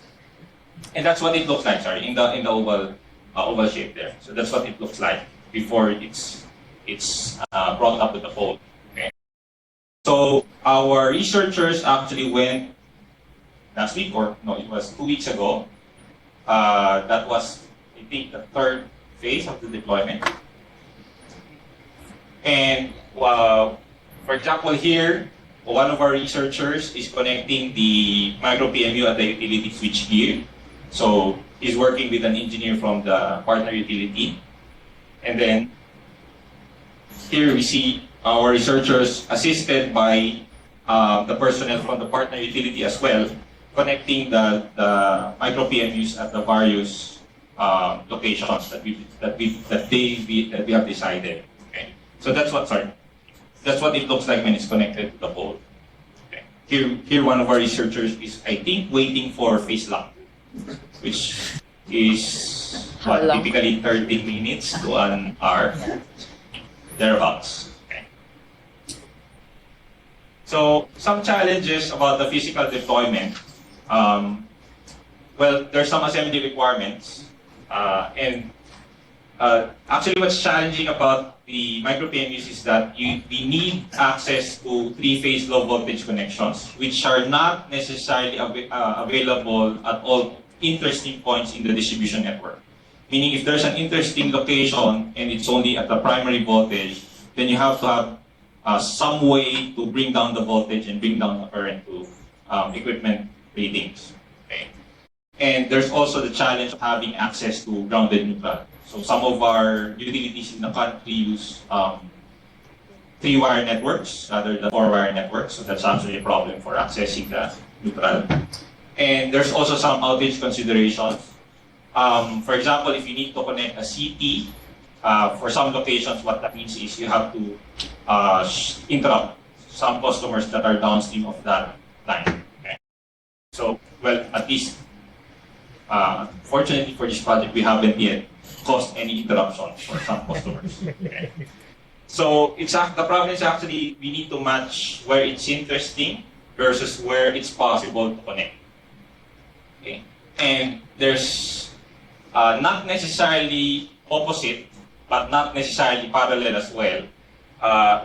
The perspective is different from a research perspective as well as from the utility operations perspective. Okay. So for the data and the communications, so we have the micro PMUs installed within the distribution system, and that's basically sending the data through LTE, and it sends the micro PMU data to a server, and that server sends the data to the end user through the Better DB, or through that interface is that's Mr. Plotter, which is a feature of the Better DB architecture, and this is the existing setup. Okay. So some issues that we've encountered here, it's highly dependent on the telecom service provider, of course. So you're talking here of quality of service in terms of accessibility and availability. And we also have an issue with the credits have to be manually loaded so that the data has to be continuously transmitted. Although that may have to be addressed some other way. Okay. There's also no remote connection to the micro PMU, so that delays monitoring and maintenance. I think the remote commands are blocked by the local telecom provider. And the existing server can only serve up to 10 micro PMUs. And as of the moment, there's no shared repository between the utility and the researchers. So there's no, there's data sharing, but it happens offline. That means we ask for data and they send it to us. They ask for data and we send it to them. So that sort of thing. And that shouldn't be existing setup. That's the ideal setup, the dream setup.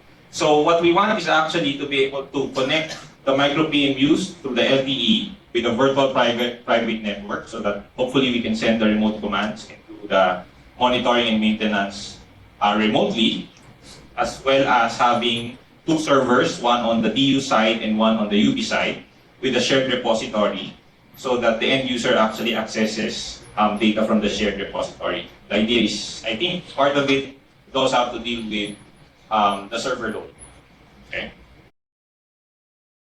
So I now come to the last part of my talk, which is the research opportunities with micro PMUs. So here we just look at various research opportunities that we've seen. Some of these I think will be touched by JP as well in this talk.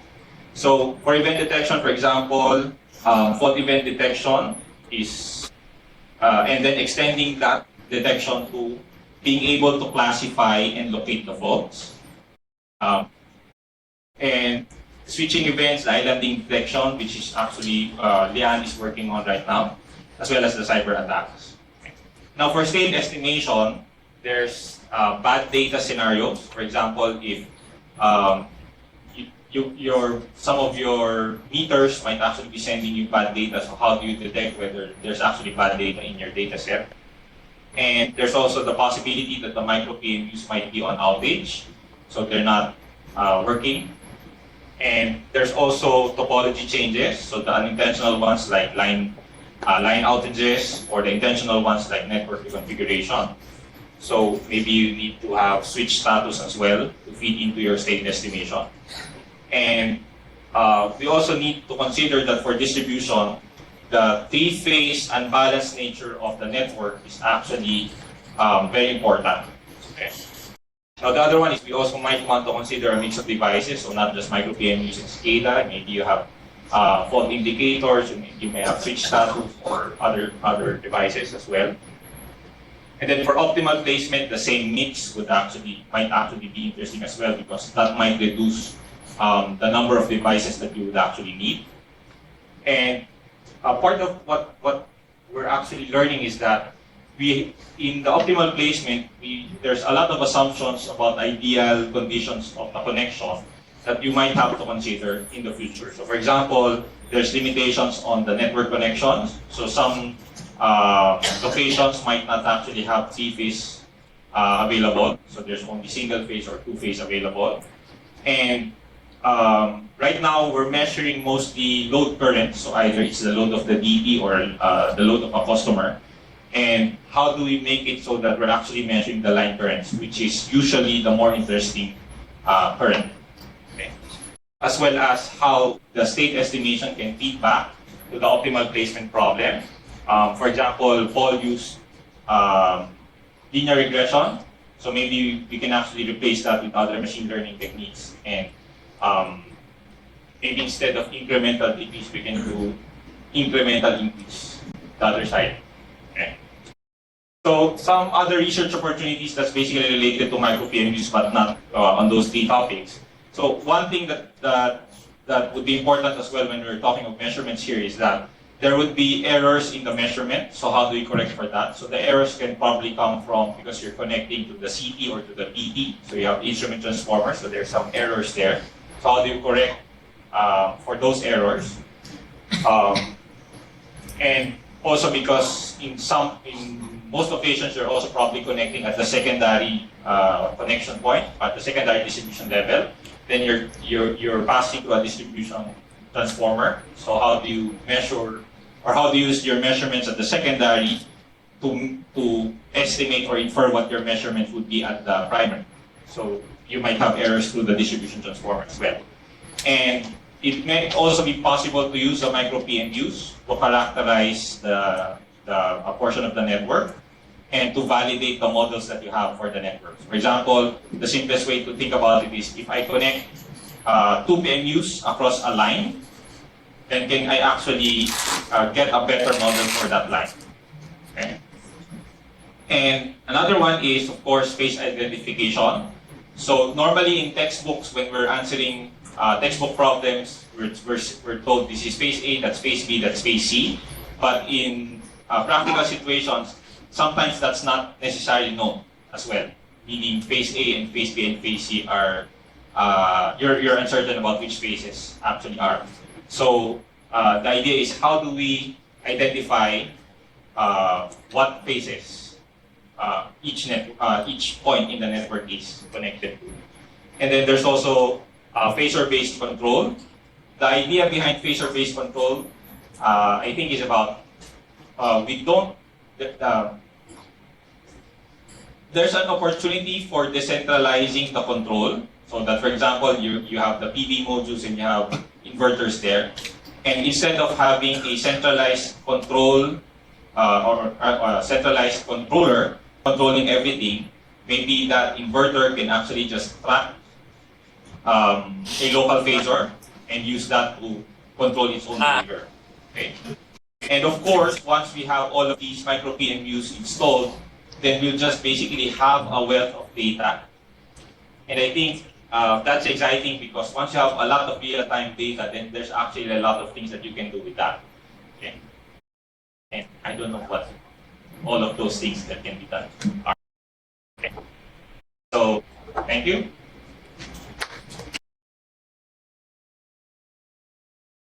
Thank you, Sir Ayub, for sharing with us your experience in the deployment of the micro previews. So for our last talk, JP, Jose Paulo Bonifacio from Project will be sharing what they can do with the information that we can collect from the micro previews.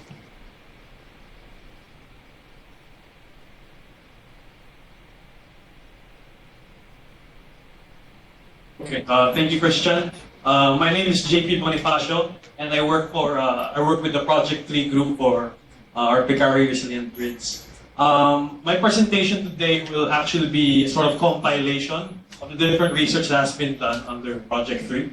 And our presentation is entitled Data Analytics for Electricity Distribution, Applications and Insights. As you can see, there's the four of us who compiled our research with the objective of inspiring every one of us to pursue the different fields of research that are available here in this Picari project.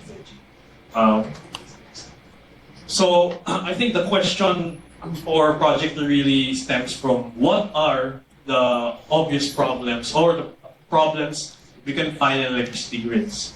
Now, for example, we have, for the first one, we have issues on integrating distributed energy resources to our grid. When you mean DR, you mean these, like for example, solar modules or wind turbines connected to the distribution grid, as well as your typical gas generators. When you connect these sorts of devices to the network, there's some inherent stability problems that you would have to address the minute you connect it to the network. So the initial thought on addressing this problem is find better ways to control the network. It's been discussed, especially by Professor Claire earlier. So I'll go into what has been done in our research in recent months. For the second topic, we'll be talking about electricity theft. As you may know, as the name suggests, electricity theft is stealing electricity. Somebody climbing on the poles, connecting to the wires, and then bypassing the meters. That sort of problem is apparent, especially in like developing countries. So the technical term, the electrical engineering term for electricity theft are non-technical losses. So we'll be going to what these are really, and then the primary solution would be detecting this theft. Now, for the third topic that our project is currently undergoing is addressing the issue of faults. Now, as you may know, faults are those events that occur along the lines where a tree snags on the wire or maybe an animal decides to climb the poles and gets electrocuted. So those sorts of things are common in engineering practice in electricity networks. And they provide a lot of economic losses as well as compromising the safety of our engineers. So the primary solution of this would be to detect these faults and possibly locate them. So with the question comes is, we have all these sensors. Is it possible to use these sensors in order to solve the problems that are available in the grid? The idea here is to find patterns in our sensors in order to identify these events. For example, with fault detection, let's say there's a fault there at node 818. The idea is that when we place our PMUs or any other measurement device in the network, these measurement devices will detect in some way this fault that's happened. So the idea really for Project 3 is this sort of idea, where you have sensors placed in some locations around the network. What can we do with this data? And maybe we can use it in a practical application like fault detection. So next. So let's go through our research one by one. For DER integration, this is a personal research of mine where we go through the different ways to apply distributed energy resources to our grid. The first thought when coming into this sort of research is we have to think of new ways to try to integrate these resources. Conventionally, you would introduce DER to the grid when you employ control, you have some assumptions with how this control will be working. And that assumption would depend on the available on the available network information as well as the communication infrastructure that's in place. So maybe let's go through this image on the right that we have here. This is just an example with regards to integrating DER. As you can see in this image, there are actually these blue nodes which represent our distributed energy resources. There are different ways to actually place communication infrastructure for these energy resources. For the first figure on the top left, you'd see that you have energy resources integrated to the grid, but they're not talking to each other. Essentially, no communication. That's how it's typically being introduced to the grid right now, where you have lots of renewable energy or your gas generators integrated, but they just output whatever they want and causing stability problems to the grid along the way. Now, looking at these other more novel ways to integrate DER, you have on the top right a centralized control. Now, when you talk about centralized control, you have this one like master node that talks to all of your DER, and then the DER follow this master node. So the master node is the one responsible for saying, oh, DER1 output this certain power, or DER2 output this certain power. So that's another like conventional strategy that's being employed with regards to network operation. Now, these more recent research has something to do with distributed control, as discussed earlier in our talk. We have these separate DER that actually think for themselves, and in the process of thinking for themselves, they achieve optimal network control. So that's a possibility, and that's what we call distributed control. Now, this fourth one is another concept that's an extension of this past control strategy. You have zonal control, where you have different zones assigned, for example, different groups of DER that have been assigned arbitrarily, and then each of them have their own master node that controls their zones accordingly. So that's one way of taking a look at network operation using DER. So next, please.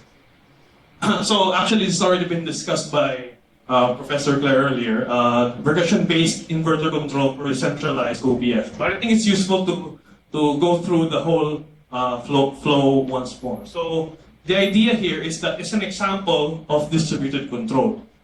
We collect data from our assumed centralized communication infrastructure, and this data is used to conduct an optimal power flow algorithm with some objectives that really depend on what we want from our network. Now, once we have this optimal dispatch for our network, the idea is to use these optimal values to form a regression model for our spatially distributed DER, or as we see here, inverter units. So with this regression model available for each of our inverter units, the idea is to use this as sort of a model of control, use this model as a controller for each of our DER, and then thus producing optimal output for each instance. So that's the importance of distributed control. Next. In other avenues of research that we're currently taking a look at, what we want to take a look at is the new and timely approaches to renewable energy integration. Specifically, the research that we're taking a look at is what we have a case where there's a large-scale centralized solar PV being integrated due to the feed-in tariff program, which in any cases are currently happening here in the Philippines. With the introduction of such a large-scale centralized PV, it obviously causes network operation issues, and in some cases causes a stigma for distribution utilities to integrate PV further into the area. So the question that arises from this sort of scenario is it possible to integrate more PV despite this issue? Specifically, we want to take a look at residential distributed PV, the sort of PV that you integrate or you put into your rooftops to a grid already saturated with large-scale commercial centralized PV. So this is one avenue of research that our project is taking a look at. So yeah, as I mentioned before, this actually is a current problem in the island of Negros, as you may have heard. In the past years, they integrated megawatts, hundreds of megawatts of solar to the island with no actual contingencies on how to address the variability that will happen. Since Negros is an isolated island, our energy regulatory bodies like DOE, ERC, etc. decided no more renewables for Negros. So that's the sort of practical problem that's been occurring in recent years. Okay. So with those trends out of the way, I think we should take a look at possible research opportunities for DER control. Now, this has been discussed quite a lot in the past talks, but the overall idea is OPF, or optimal power flow, is a useful tool for any control research actually. And with the overall idea of just trying to find an optimal operating point for your network. So for example, we want to minimize the cost of your energy resources or the losses in your lines, subject to the constraints that your system, in this case, the electricity distribution grid, would need. So these constraints correspond to the stability limits that your network can accommodate. So the opportunity here we see that the opportunity here is to develop new optimization objectives and constraints for your OPF. And this would be dependent on the sort of problems that you're trying to address. For example, as we said, that large scale centralized PV versus distributed PV. So the OPF, or optimal power flow, is versatile in accommodating this sort of research. And we want, in any case, to introduce new technical objectives such as PV curtailment for large-scale or distributed PV. And along the way, you can take a look at also introducing economic objectives, such as reducing the cost for implementing any sort of energy resource we consider.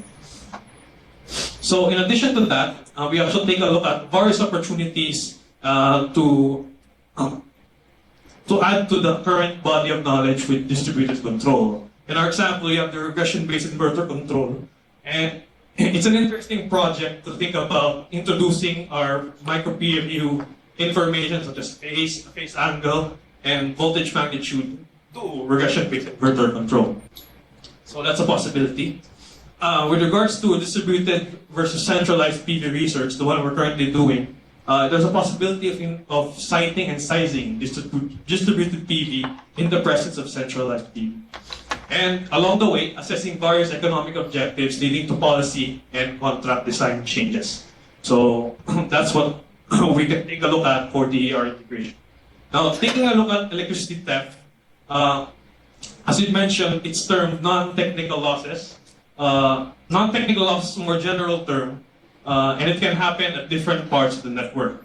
The idea here is that there are different ways for non-technical losses to happen. For example, the most obvious example is physical tampering, where, as I mentioned, somebody climbing the poles and connecting their air conditioning directly to the secondary line. That sort of physical tampering, and it bypasses the meters, as you would expect. It would reduce your typical electricity bill because of you doing that. So the idea is trying to find out how do these happen.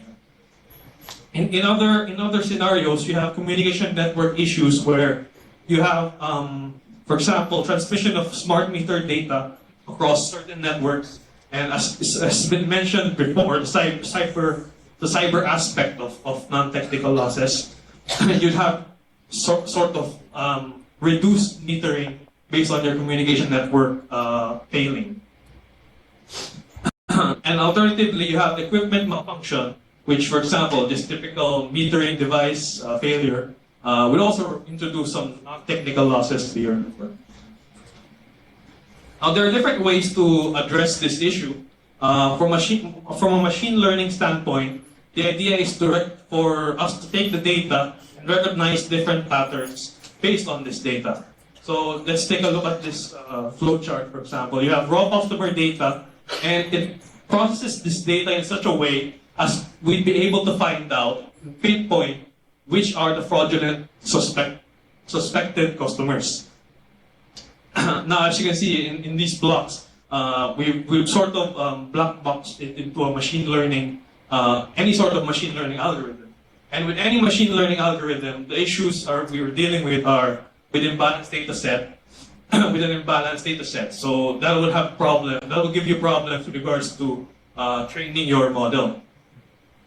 And with regards to the available data, it's quite obvious that if we're talking about electricity theft, no one is gonna say, "Oh, we do steal your electricity, so here's the data about that." So no one's really going to do about that. So there's no publicly available theft data that's that can be useful for such a machine learning framework. So we're taking a look at these are the certain possibilities that we have in improving current theft detection algorithms.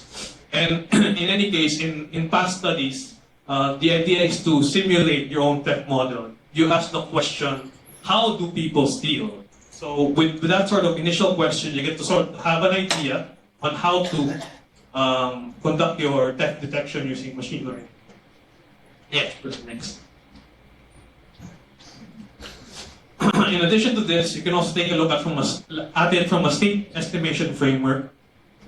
We would detect the anomalies or the theft based on meter measurements and their estimates. So the idea here is we take our smart meter data and try to separate the different sets of data where there's a theft and when there's not, and in a sense try to compare our estimates from these two different time frames, and we get to have an idea of where these thefts are happening. Now the downside with this is, as with typical state estimation, is that complete network data is not always available, and it would affect the performance of our state estimation algorithms because of that.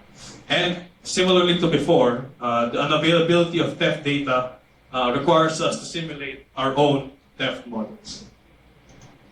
So what are the research opportunities for electricity theft? Well, as we mentioned, we're dealing with imbalanced data, so that affects our machine learning algorithms. And we also need to do simulate our own models for theft. This can be done through software simulations, as we're currently doing in our projects. Or it can be done simulated in a lab. So if there's a lab setup, there can be some sort of us experimenting on how to steal electricity. So there's something like that. Hey, Okay. so Sorry. in addition to that, we can actually improve the current detection and localization algorithms that are already present in the literature, with the ultimate goal of detecting in real time. So the question really is, can we do this as we monitor the network? Can we determine immediately when somebody steals from the grid? So next, please. So finally, we go to our last topic on faults.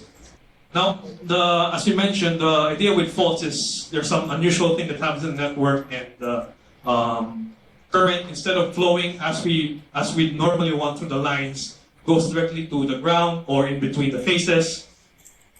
Now, this causes, as we say, economic losses in the network, because the utility would want to trip that section of the line in order to, let's say, clear the fault or repair it. And it also causes pretty significant safety concern for the people in the surrounding area because of that fault. So which is why it's very important to detect and localize these faults. Now, from a data analytics standpoint, we take a look at how we are able to detect and locate faults using the data that we have. So as we mentioned earlier, we have all of these sorts of sensors and all of these data that are available. What we can do is manipulate these features, as we call this data, into a specific way that we're able to detect and locate these faults. Next, please. So what do we mean by this? So let's say, as an example, we have this data in front of us. Let's say voltage from phase A of a sensor 1, and voltage phase A of sensor 2. If we plot them on an XY axis, we can potentially get this sort of plot, where, as you see in the red, those are the fault, the instances where those measurements detect a fault, and the blue ones are the ones where those instances are the cases where it's normal operation, so there's nothing happening. Now, next please. As you may see from that previous figure, there's some sort of boundary that we can sort of maybe draw from a visual examination of it. You can draw a sort of boundary between those points that have no fault and those points that are faulted. And in machine learning terms, this is called the decision boundary. And this decision boundary is typically learned from data and modeled by a machine learning or statistical models. Next, please. So yeah, as you can see, we can sort of make a decision boundary between these two groups of data. Next, please. So the idea is with machine learning, we can get this division between these two data points. The interesting thing that happens now is, what if we have new measurement points? Next, please. If we have a new measurement point and we plot it into the same figure, you get to sort of determine whether there's a fault in the network or not. In a similar way, we get to determine if there's a fault in a certain location or not.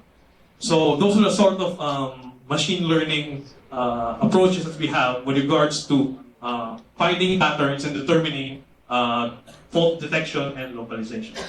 So next, please. Now, as you may see on the left side, we do have a decision boundary, but the question is, what is the mathematical function of this decision boundary on the left? It becomes quite intractable when we consider, as you see, there's only two measurements. What if we have hundreds and hundreds of measurements? Now the function becomes a little bit more muddled, and we can't see, especially visual inspection. It's going to be difficult to visually inspect some hundreds of features. So we're not able to determine by inspection this decision boundary. So a mathematical solution to that would be to reconstruct the space, projecting these points to another space. For example, the one on the right, where you have suddenly a linear separation between two different the faulted observations and the non-faulted observations. So feature space can be improved through feature construction. That's the point. Next, please. So usually, as I mentioned, we have hundreds and hundreds of features. Usually the features that have been done in the past are voltage and current magnitudes. So there's an opportunity now to take a look at micro PMU measurements as your features. Next, please. So we have angle information from our PNUs, and from past research on this, they may contain significant information when it comes to faults. As you see here on the right, on the figure on the right, you have the phasor for phase A during pre-fault conditions, before the fault happens. When the fault happens, we notice a certain drop in magnitude and an adjustment in frequency. So with this sort of idea, there's a potential to take a look at phasor measurements as your features for fault detection and localization. Next, please. Now, in addition to the different measurements that we're able to get from the network, there are also possible temporal patterns evident in this angle information. As you can see here, this one of the research that's happening right now with our project. There's an evident increase, or there's a characteristic it's an increase. Characteristic increase in phase angle when a high impedance fault happens. So if you consider it, part of the research of Project 3 was taking a look at faults in general, as well as determining low impedance and high impedance faults. So some research that is currently ongoing tries to determine why this is so and how this can be used. So what are the research opportunities for fault analysis and modeling? So as we mentioned, phasor information, using phasor information for fault detection and location. Determining the significance of angle information as evidenced by the high impedance fault experiments. PMU placement for fault monitoring, which is something we're also considering, since PMU placement is a different problem, as discussed earlier in Project 2. How do we place PMUs to best monitor faults? So that's the question for them. And also, time series analysis. Modeling electrical components in your typical simulation platforms, and then verifying that your models for faults and your models for the loads, etc., are verifiably correct for the purposes of fault analysis. So with that, these are the overview of our research possibilities for Project 3. If there are any, it's quite quickly, we're just discussing the overview, but if you have any further questions, feel free to ask any of us from Project 3 on our research topics. So with that, thank you, and good luck. JP for the wonderful talk on what we can do basically with all of the information that we can collect with the micro PME infrastructure. So now we are opening the floor to questions. So if there are any questions, yes. Will the slides be available, like your slides be available? Yeah. Sasha would love to see, especially the micro PMU work. Okay. Yeah. And also the professor. Any questions from? Yes.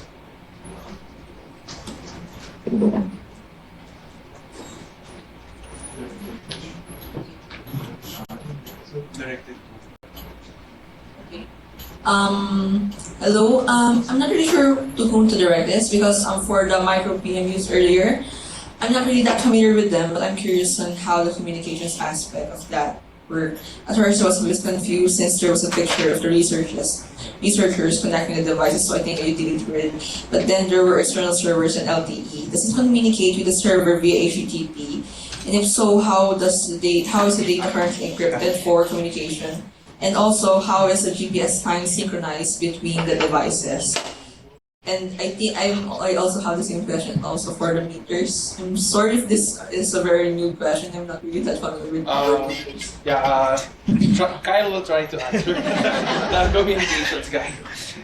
Currently, the micro PME devices are pushing the data. Are currently pushing the data through FTP via the server. However, using the LTE communication, so from what I understand is only the devices uses TCP to encapsulate the data, but it's being transferred via FTP when it reaches the server. After it reaches the server decapsulates the data and stores it. As for security, there's the server comes with a firewall installation, but it's only a basic type of security.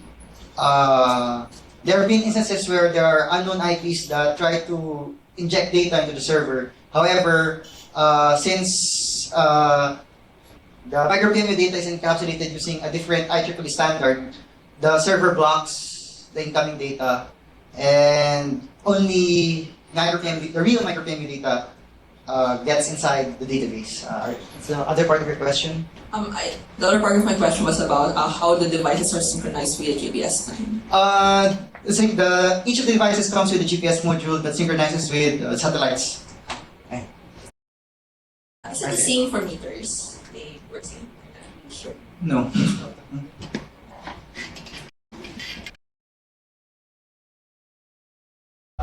Yeah. I would also like to ask for Project B, how the meters communicate with the servers. Do they work the same? I think since it's via FTP, it's not really that real time, so I assume. Yes, you're correct. The micro PMU devices send every 2 minutes, so technically there is always a 2-minute backlog. The Project 3 uses the same devices as Project 2. Thank you. Does anybody else have any question? How about from our partners at the other locations?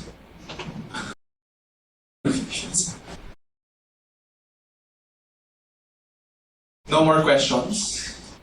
But anyway, if you are interested to speak with the speakers to discuss very specific aspects of your projects, feel free to do so. You can find them just walking around here, or even after the talk. Okay. Okay. So for our closing remarks, this will be given by Sir Alan. Sir Alan.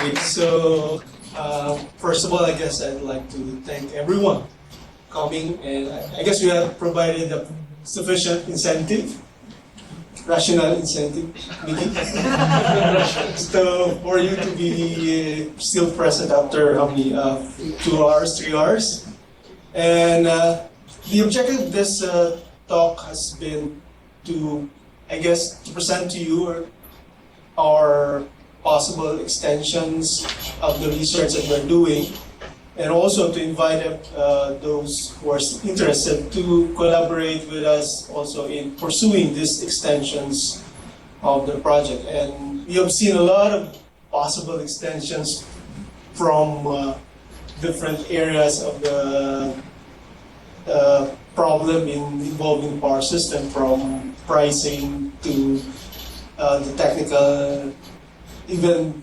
to control. I guess that's the whole span of topics that have been discussed this afternoon. So therefore, hopefully, each one of you have developed, I think at this point, a particular research area, topic that you're interested in, and we are willing to collaborate with you if you are also willing. To extend, to expand, and to pursue other areas in this expanding area of research. Definitely, there's so many things that have to be done still, and hopefully in the future we will have a chance to pursue all of these possible other areas of collaboration. I think the experience in California have significant implications for us also. They have been in demand control for how many years already, and for us, we're just starting demand control, and I think this is a very promising area of research. And definitely the aspect of control of loads, I think involving people, trying to model the reaction, the behavior of people, I think integrate this into the whole technical problem of system control. The technical system control is an expanding area. I mean, we have already tools like machine learning that we can leverage, I guess, and I think there's large promise there. And therefore, with this, I think there's a lot of things that we can do together. Both LB, PSU, Batangas State, I guess, I think there's a lot of things you can also work with us in the future. With this, I'd like to thank everyone, and in particular, I'd like to thank Professor Claire for coming over 10 hours or more than the way back. How many hours? 10 hours again. So I'm very, very grateful for her presence today, and hopefully, as I said, in the future, we can work on these problems more detail, I guess. What we have done actually is just open up these different research areas, and it's in the next steps that where we probably make more significant contributions. With this, thank you everyone.